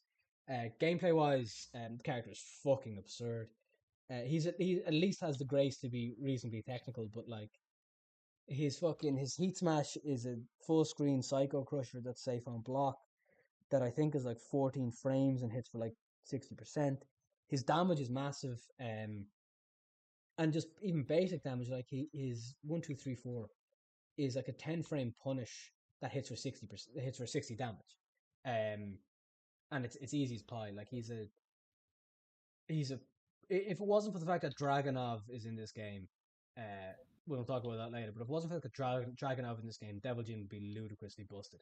But yeah, he's a cool character. I think this is probably the best he's ever looked. It's the best role he's ever had in story. Gameplay wise, he feels like a final boss character, and maybe he should, but then I would argue he probably shouldn't be playable. Um, I'll give him a. I gave Jin a 9. I'll give Devil Jin a 7. Yeah, I'll give him a 7. I think that's fair. I did not want Devil Jin back in this game. I was really hoping he would sit out and we'd get, I mean, obviously Angel, but Now that he's here, I actually really like what they did with him. I'm glad we did not combine Jin with Devil Jin when we were ranking these characters because I think he's so much better in this game. Um, just the primary by itself is such an improvement. It's kind of like what I was saying about Lee, how Lee was an edgelord who kind of grew up. That's how I feel about Devil Jin. You know, he sold all his belts and put on people clothes. And he looks so much better for it. So yeah, just I think he looks much better. Story wise, I think he benefited more than anyone else in the cast from the story mode. And just being a mechanism that protects Jin, that makes so much sense, and it enhances June, it enhances original Jin, it makes everyone more interesting. Um, and gameplay wise, I haven't messed with him much. I can't comment, unfortunately, just because I never really got around to labbing him, just because Asuka ended up being such a project. So I'll have to hold off on that, but I'll give him a solid 7, which would have been a 0 before the game came out. So that's a pretty big leap. And maybe that's an exaggeration. I played Devil Jin in Tekken 7 because he has a lot of Angel's moveset, and that's the only way I can really play that character now. So I put up with Jin, or I put up with Devil Jin. I do not like Devil Jin. Now I actually kind of like the character, and I think he looks a lot better. I don't even hate the Tekken 7 design, but it just doesn't make any sense. I have no idea what I'm looking at. So, yeah, this was probably not quite on the level of Kuma, but this was a beautiful redemption story. I'm very happy with how Devil Jin turned out. Yeah, I'm okay with Devil Jin in this. Especially story wise, he's definitely better. I don't like hate that he's in. It felt kind of redundant at first, like Tim said. Um, but I think he's so scrubby, and I really that's like a huge turnoff for me. Because at first I learned him because they did really make him look like a boss character. I'm like, they gave him all this cool new laser shit, but in my opinion, he's not very hard outside of the wave dash and the electric. I still like his moveset because it's just like I like Tekken 3 Gen. It's the remainder of that, so I like it. But I wanted to use him for like my Heihachi replacement because I needed a Mishima, but he's just so dumb. It doesn't even feel good winning with him. Like it doesn't feel good, doing electric and fucking like massive damage. It just feels so scrubby to me. Um, so yeah, I dropped him pretty quick, but and his heat smash needs to be fucking nerfed. That shit is so stupid. But otherwise, I do like his design more. I made his like I don't know if it's his Tekken 7. It's just like the one with the flames and the gauntlets, like regular gen, but I made that shit blue and I thought that looked really good. Um, but yeah, I don't have much to say on Devil Gen. I'd give him like a 5 or a 6. That's a good point in the Heat Smash, though. I know it's going to look stupid if they do it, but that should be a mid. I don't care if it looks dumb. Make it a fucking mid. Isn't that a mid? I I think it thought it is a was a mid. low. Is it not a No, low? I think it's a mid. I think it's a mid. Who has the low Heat Smash? A few characters. Lee has a low. Yeah, get rid of all that shit. I think Lee and Claudio have Lee lows. and Kazuya and Kazuya. who else? Okay, I'm thinking of Kazuya then. Okay, Yeah. never mind then. To be fair, Kazuya Devil needs Jins to is be the low. one that goes Diligence goes like half screen and it goes into his fucking stance shit where he Yeah, can his get plus Morning frames. Crow shit. It's Yeah, really his stupid. Morning Crow stance is fucking insane. That's like the best stance in the game. It's ridiculous. Yeah. He's just very oppressive, very like if you don't know the matchup, you'll get bodied. If you do know the matchup, you'll probably get bodied. It's he doesn't like I don't know, I just don't like fighting him. I don't like playing him.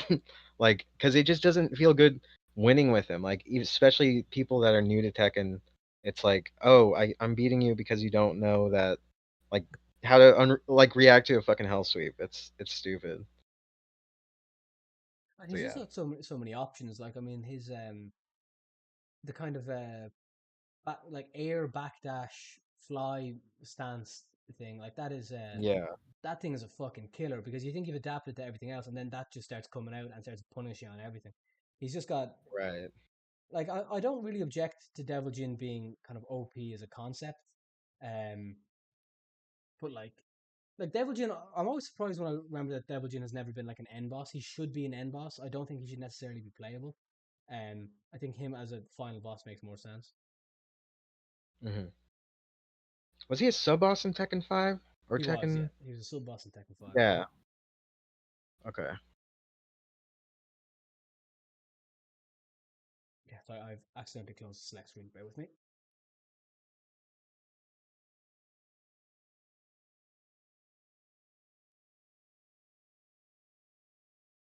Jesus Christ! What? Sorry, guys. There it is. Okay, so next we have Azucena. So uh, I've kind of hinted about what I feel about this character, which is very little. Um, like Temp said, like her personality is she's hot and she's funny. The humor doesn't land with me in the slightest. It's the kind of humor I find like deeply grating.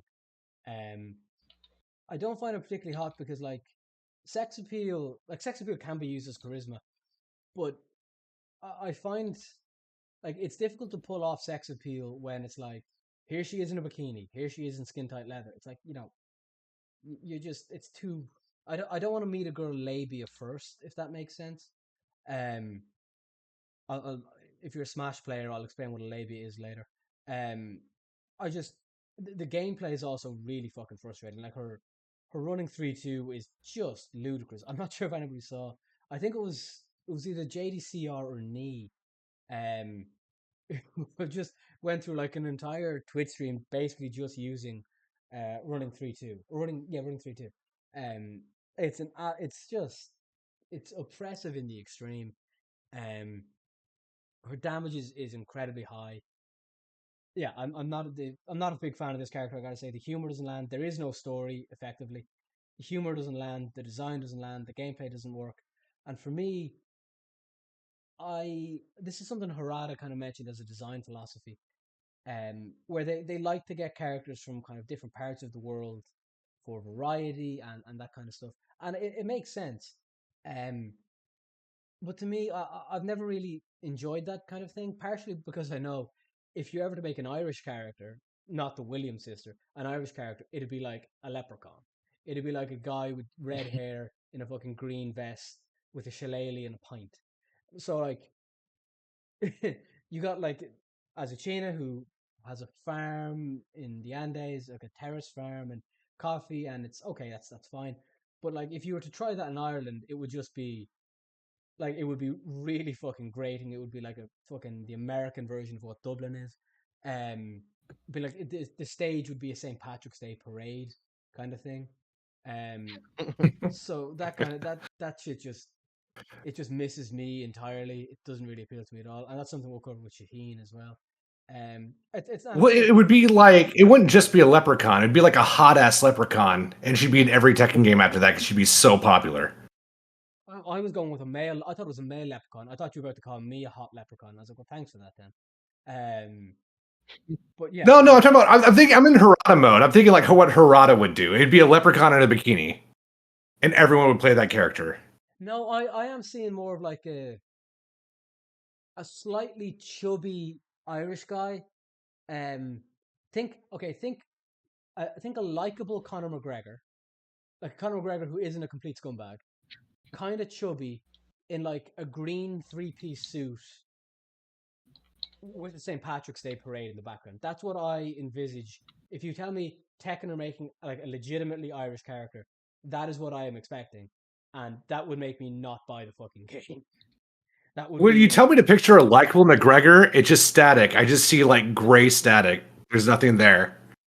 well, if it helps, I just see noise. well, at least you don't live in a country where he's talking about running for president. Although I suppose Oh dear. America has its own fucking problems. But anyway, back to Oh, Asachina. definitely. Um, yeah, the character is just it's a swing and a miss for me in every way. I don't get the appeal in any regard. It is mind blowing to me that Harado was like, yeah, Azucena is going to be the breakout new character here. Um, when beside the fucking goth e-girl Heihachi, I was like, I'm not sure how you thought that was going to scan with the internet. Um, yeah, Azucena gets a 0 for me. No interest in seeing this character back. If I had my way, I would delete her from the game, and I don't even mean delete her and replace her with someone. I would just like delete her and replace her with fucking Mokujin or Combat. Incidentally, the random select spot should be either Mokujin or Combat. I don't know why it's not. Um, but yeah, Azucena gets a 0 for me, I'm afraid.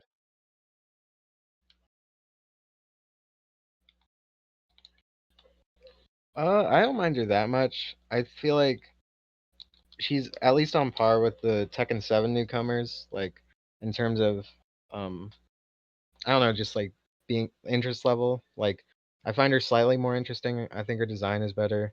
Her gameplay is fun, even though it's very basic. Her stances are kind of cool. I don't have like I use her, but I don't really use her that much.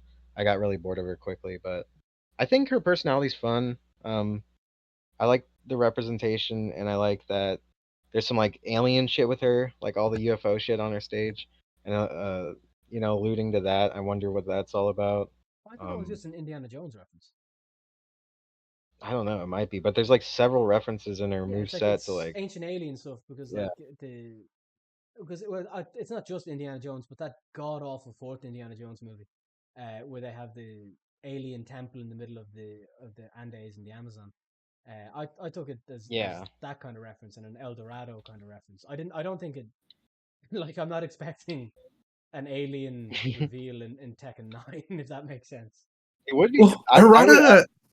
No, go ahead. Well, Harada said in an interview that a lot of that shit gets added without his clearance. He just That's comes to true. work one day, it's in the game. So he doesn't actually have it. Like Harada said that they didn't really want jiggle physics for this game, and behind his back they added it in anyway. That's nuts. That he does. It's just Wild West in that studio. It's like these are passionate devs, and sometimes they're like fuck Harada. So yeah, that's how a lot of that shit gets in the game. These are passionate devs. Asuka's tits must jiggle.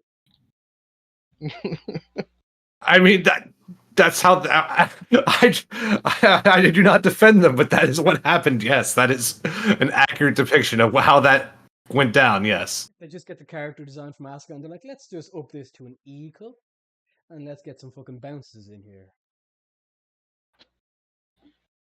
I mean, Asuka's wearing like 7 layers, so it didn't matter anyway.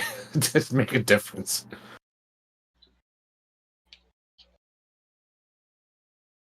So Temp, how Oh do you wait, feel is it about? my turn or? Yeah, it's down to you on Yeah, Asashina. yeah. So I'm kind of in the middle. I love coffee. I'm a huge coffee drinker. My Keurig is making coffee right now, and I thought that idea was really good. Um, I may have not done it with Peru. I think that's a little too on the nose. But yeah, that by itself is cool. I didn't really care for her gameplay till I labbed it. I think her gameplay is kind of cool. I think the stand stuff is interesting. I think two things that really hold her back are that her primary is really boring. I think she needed a way better costume for her primary. It is just not that interesting. And the bikini costume, I don't I would not have gone that direction, but the primary is so bland, I feel like I have to use it. So it's just like give her a better costume, like a much, much better costume. To be fair, That's one thing. I like her Ha- secondary costume, the black and gold one that has like the A on a chain. I think that's a pretty good look. It's a little too King of Fighters 15 for me. It is I very don't love it. chaos. That's a good it's reference. Yeah, it's very chaos. it's not terrible. And I will say it's an improvement, but it's just you can't sell me on an MMA primary. You just can't. I don't think it's that interesting. The other problem is I don't think they took the joke far enough. I would have liked more coffee shenanigans, and it's not really. I don't know. I feel like it fell flat. They needed more coffee bullshit. Well, would you like her to have like a stun where she Like they like throws really needed coffee in her her to face? shill. That's what they needed. What's up? I thought, do you want her to have a stun where she throws hot coffee in a character's face? Or maybe shout hot coffee when she does shit. Like just more coffee puns, more like lecturing people on the greatness of coffee. Just more of that. I think she has like Now how you would implement it? I think most of What's up? her vocal lines like in fight are coffee references. I don't speak Spanish, but like I hear cafe a lot when I fight her. Yeah, it's something I'll look further into, but she's all right. She's like a 5. I don't have terribly strong feelings on her, but that's the biggest problem though. It's like you gave me a coffee character and she's a 5. Like that, this character should have been a 10 for me. I love coffee, I and mean, it probably scans because I don't she's drink so caffeine. boring. Like caffeine gives me migraines, so nothing about this character was ever going to appeal to me. It's like I'm not a coffee Didn't you drinker. spill tea before the podcast though? Well, if it was lemon and ginger tea, that's just it's herbal tea. There's nothing in it. Oh, okay. Yeah, I can't like even like a Red God. Bull or like an energy drink will give me a screaming migraine. Um, yeah, like my girlfriend would drink like 4 espressos a day. If I even tried that, I genuinely think I would end up in hospital. That might kill me. I cannot. My body does not respond well to caffeine. I mean, caffeine does way more harm than good in my life, but I need it, so it's not going anywhere. I have to have that shit. Okay, so speaking of more harm than good, Kazuya. Uh, so um, we covered a lot of Kazuya story wise. I'm not sure I entirely like the kind of total shedding of nuance. I accept that Kazuya has not been particularly nuanced since like Tekken 5, maybe 4. And like the storyline of him coming back from uh after during Tekken 3 was that at G Corp he was being kind of taught techniques to research into the devil gene and being taught how to control the devil and merge it with himself. And you could argue maybe that that fully giving himself over to his evil side kind of merged him with the devil and chased Angel, if you like, out of his body. Um, I still would have had like a even just a glimmer of humanity. Um, just he can be a villain. He just doesn't need to be firing his fucking super lasers at pedestrians. Um, that was never the vibe I got from Kazuya. The vibe I got from Kazuya was always like he has no major issue with people until they get in his way. He's no particular liking for them, but he's not Shao Kahn. He's not going to go around like randomly murdering people. Because even if you go back to Tekken 4 or even Tekken 7, he clearly has a positive relationship with Anna. He lets Anna retire and marry just some guy she met in G Corp and has no issues with that. In Tekken 2, he helps Bruce fake his death. And then when he comes back in Tekken 4, even though he knows Bruce is alive and is, I think, teaching like Muay Thai in inner city in America somewhere, he doesn't try and recruit him and get his bodyguard back. He's like, no, he's out of the game. And then he meets Bruce in Tekken 5, and is like, you want to just fuck off and hang out, and they do. Like Kazuya technically takes no part in the fight against Jinpachi or that tournament. He just he's around for a bit. He meets Bruce and he fucks off. Um, so I I I like that kind of nuance in a villain where it's like, yeah, he's an evil villain, but he's a good man. Like he's a villain, but he's a good manager. He takes care of his employees, and if somebody does right by him, he does right by them. So for me, just seeing him like laser beam down the pedestrians was a little bit much. And like I said earlier, I would have gone the route of um not quite redemption, but like I agree with Temp in that I would have had Angel in this game. Um, even not necessarily as a skin, maybe.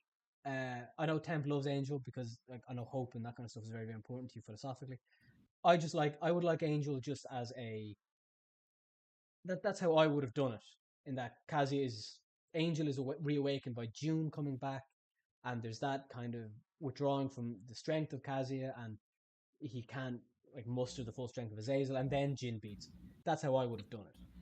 It's still very anime, but I think it's a I don't know. It's a kind of anime I would have preferred ending. He's still one of my favorite characters in Tekken in fighting games. Like Kazuya as a character as a whole, I would give a 10. Um, I think always been a very fascinating character. His design is great, and I think his gameplay has always encapsulated what Tekken is. He is the archetypal Tekken character. Um, in terms of his execution, in terms of being kind of defensive, waiting for somebody to slip up, excellent fundamentals, and the hell sweep uh, mid mix up. I feel like he suffers a lot in this game because this game uh, kind of gets away from classic or traditional Tekken, which really means Kazuya is playing a much harder game than everybody else or that he historically has. He still has really good tools. He's got good damage. He's got the heat smash hits low, which is basically free online because no one blocks it. Um, and like if you're a legacy Kazuya player, which I know a lot of people are, um, you can still compete. I don't think he's necessarily bad, but I do think he is underpowered compared to a lot of the rest of the roster who make much better usage of the new mechanics. So with all that said, like I say, if we were doing like every Tekken character rated as a whole, Kazi would be an easy 10. But as it is in T8, I'll probably give him an 8. I still He's still one of my favorite characters, arguably my favorite character in Tekken. I'm a little bit disappointed with um the lack of nuance. I do like some of his relationships with Jin, his the kind of the disdain and the contempt. Um, I do like that he's got like a catchphrase and that a fight is about who's left standing and nothing else. Like I think that's the third game he said that in. So I do like that. But yeah, it's a little bit. I would have just liked them to introduce some nuance and some soul, or kind of emphasize the nuance and soul in Kazuya as opposed to just blotting it out. But aside from that, he looks great. His designs are great.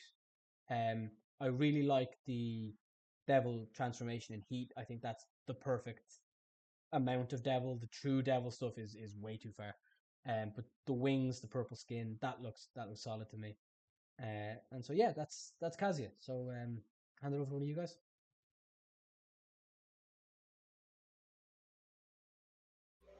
I'd agree. Kazuya is.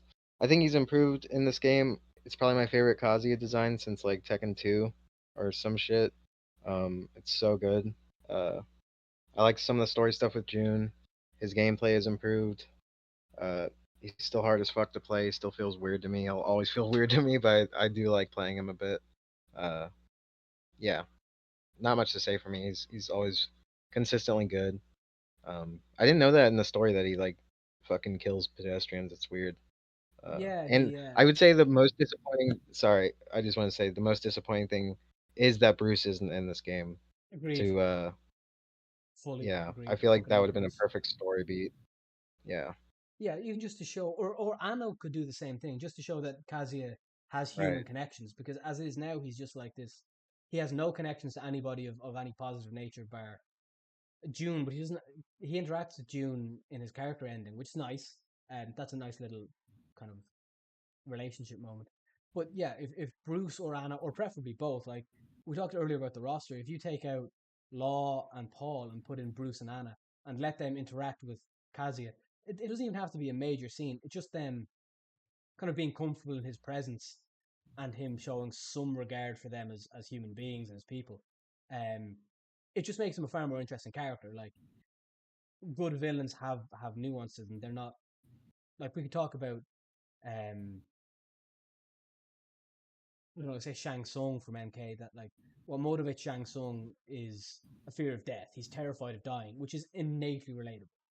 Um, so Kazuya having those kind of human relationships, I think really would have improved the story and him massively.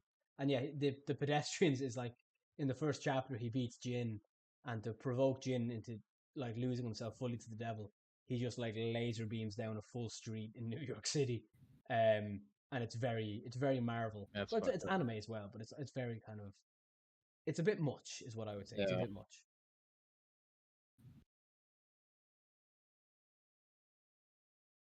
Temp, Not a lot to say, to be honest with you. Kazuya's cool, but I've never had a huge investment in the character. Um, I'm going to go against the grain a bit here and say I actually much prefer his Tekken 7 design. In Tekken 7, he looked like a CEO. His primary in this game, it's the blue feels like a strange choice. It yeah, kind of has like a vampire color. I don't know if I dig it. I Even though it felt was like it snakeskin in the was last game. Oh, what's up?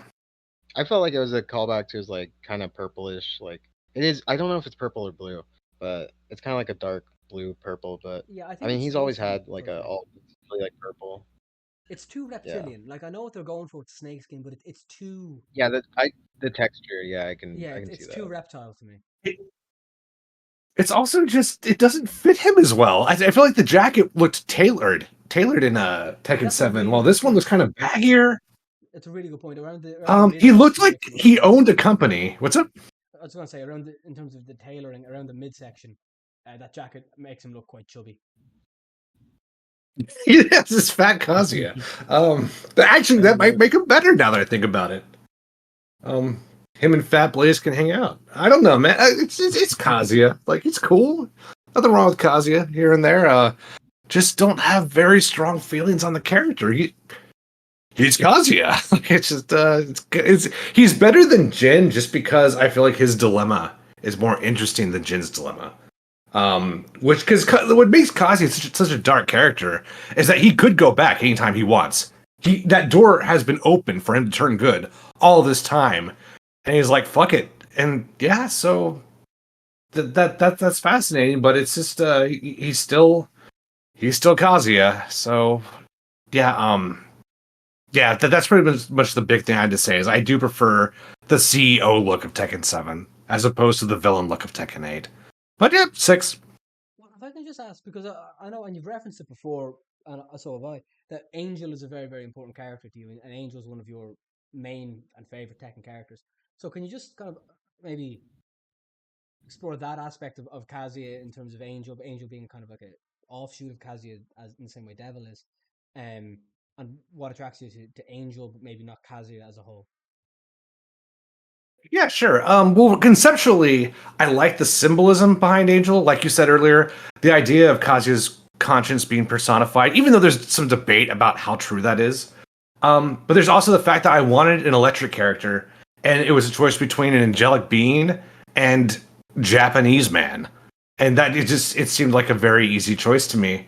And I think no one really talks about Angel's animations, but I think Angel animates way better than Devil Jin and way better than most of the characters. Her combos are some of the coolest looking things in Tekken.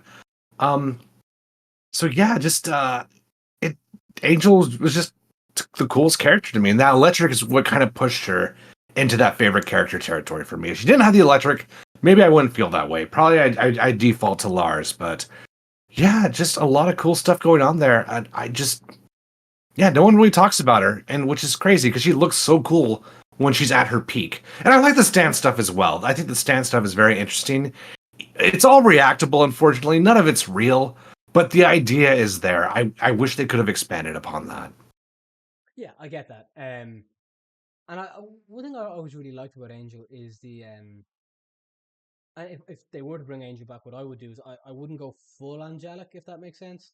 Like I'd go more for an unearthly vibe instead of a purely kind of innocent divine vibe, if that makes sense. Like I remember in Tekken Tag 2, um, her vocal lines or just her kind of voice yells were like double tracked, so it had a kind of very inhuman quality, not necessarily an evil or malicious quality, but an inhuman quality, which I thought lended quite a lot of character to the character.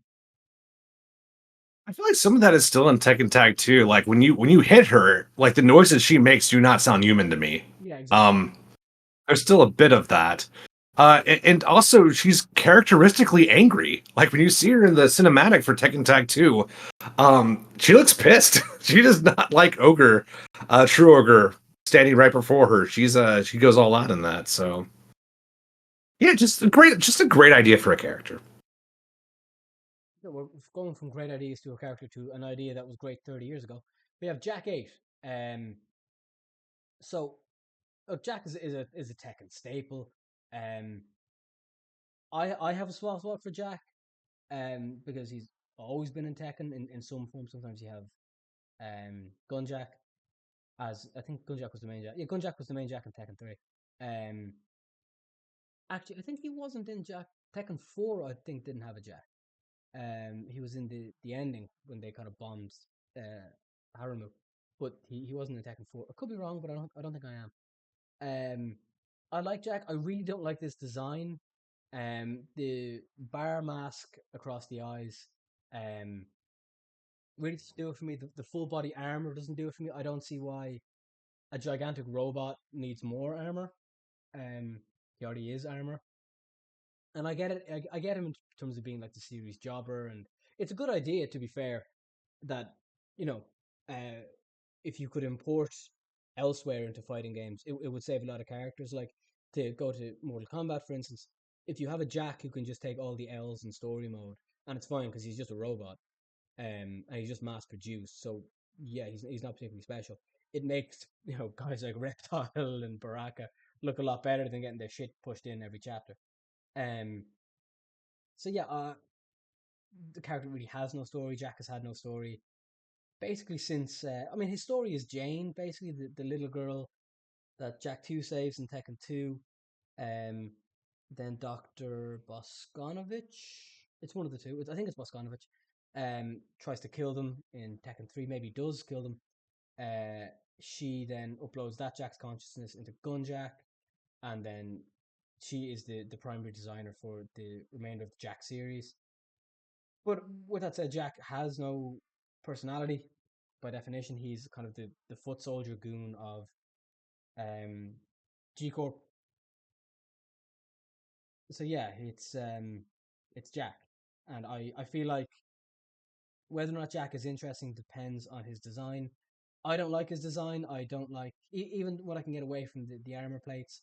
I'm not really sure I like the kind of segmented design where you have the bright red demarcations between the plates in his skin. Um, yeah, so I, if I was to rate Jack overall again, if this was like a Tekken Legacy thing, Jack would be a solid 7 or 8. Jack in Tekken 8, his gameplay is kind of cool. It's a kind of a faster pace than you think. It's surprisingly fast paced, is what I would call it. Great heat smash, one of the best heat smashes in the game. I think his heat smash is 10 frames. Um, Other than that, he's a little bit boring, bit of a knowledge check character, fucked up hitbox. Um, yeah, 4 out of 10, which is a bit rough for a legacy character, but I really feel like Jack could do with sitting out.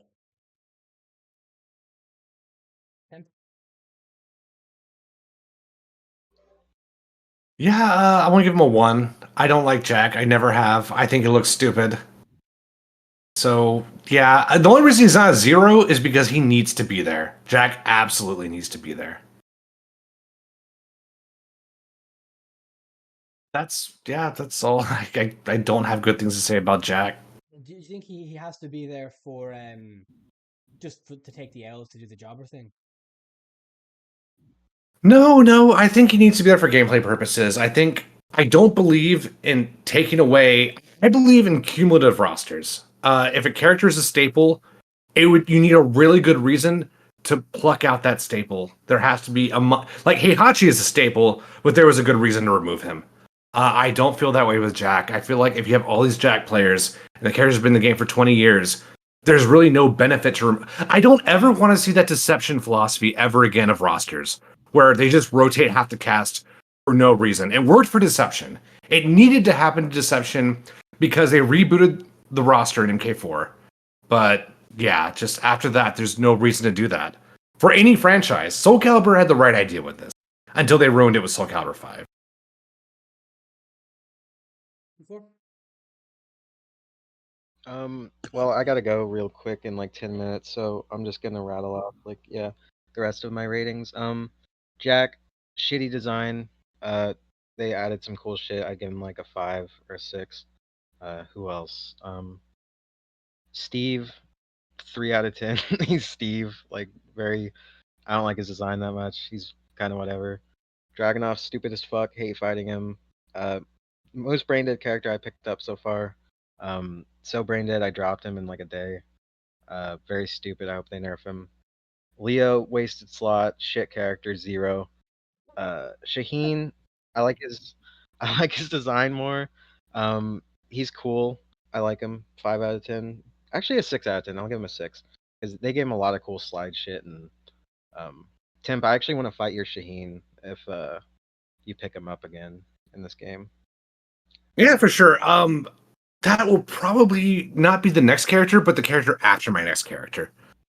Nice. So I meant to pick him up like day one, but just everyone ended up being so fucking cool There's in so this many game. fun characters. Yeah, it's hard Yeah, to just stick to one. I'm still finding cool shit with Asuka to this day. So it's like, how do I stop using this damn girl? Yeah. Leroy, I don't like his design as much. His Tekken 7 design was better. But his gameplay looks really cool. They gave him some cool shit. I'd give him like a 7. Nina, I really don't like the glasses or the guns. Um, and I miss her Tekken 5 outfit. I'd give her like a 5. Um, Brian, he's not as interesting to me because he's just Tekken 7 but better, and they didn't give him enough new shit, and his heat doesn't isn't as interesting as other characters. He just gets like an unblockable and then like a new string, and his heat isn't that great, so it's just like Tekken 7 Brian but better, and his design sucks. His base design. Um, I give him like a 7. Horang, his face sucks. I hate that they removed his Tekken 3 outfit. Can I say? I just want to It looks interject there. terrible. I just want to interject. I think, like, I don't want to speak for people, but I think the unanimous female opinion would really dispute Orang's face looking like shit. I showed my girlfriend like all the I Tekkast just outfits, think, and she was like, "Just yeah. stay on him for a bit. Just stay on him." Well, I mean, he's handsome Squidward. That's fucking why. Yeah. It's weird because I thought Horang was hotter in the older games. Like I actually thought he looked better. But this it might be the hair too. It might be the combination of the hair and the face. And the fact that he's 50. Yeah, he looks way older. But I think his gameplay is cool. I fought Bradley's a lot, and he makes him look awesome. He's his gameplay's awesome, so I'd give him like 7 out of 10. Um, King, I don't like him as much in this game just because he feels so much more brain dead. They simplified a lot of his shit, simplified his chain throws. I liked using him as a counter hit character in 7, and they removed that aspect from him in this game. He's just so dumb. They just gave him a bunch of unbreakable throws. He's very cheap, very stupid. They need to nerf his heat smash, but I like his design. And I still love using him. Obviously, I love all the blue spark shit they added. I'd give him like an 8 out of 10. Uh, I'm not sure who's else, unless that's all of it. Oh, We're gonna Fang. do a. I think we're gonna do a Um, part two because Temp and I got to wrap it up, and I didn't anticipate this being like gotcha. Okay. we're already plus 3 hours. So we'll do a part two at some stage, and Yeah, we'll come back and we can have in-depth talks about the rest of the roster, and kind of the rest of the gameplay that stuff. sounds good. Yeah, and by that stage we'll probably have kind of Eddie will probably be we'll have some form of Eddie breakdown. Well, I know we have an Eddie breakdown, but we might get more details of Eddie. So yeah, uh, I really want Eddie to release already. I just hope he's not fucking. I mean, I know he'll be fucking busted because he's a DLC Oh, character, he'll but be so stupid. it's Yeah. gonna be so like fucking DLC Capoeira is gonna be just like that's gonna be fun for like half an hour, and then I'm just gonna fucking delete the game.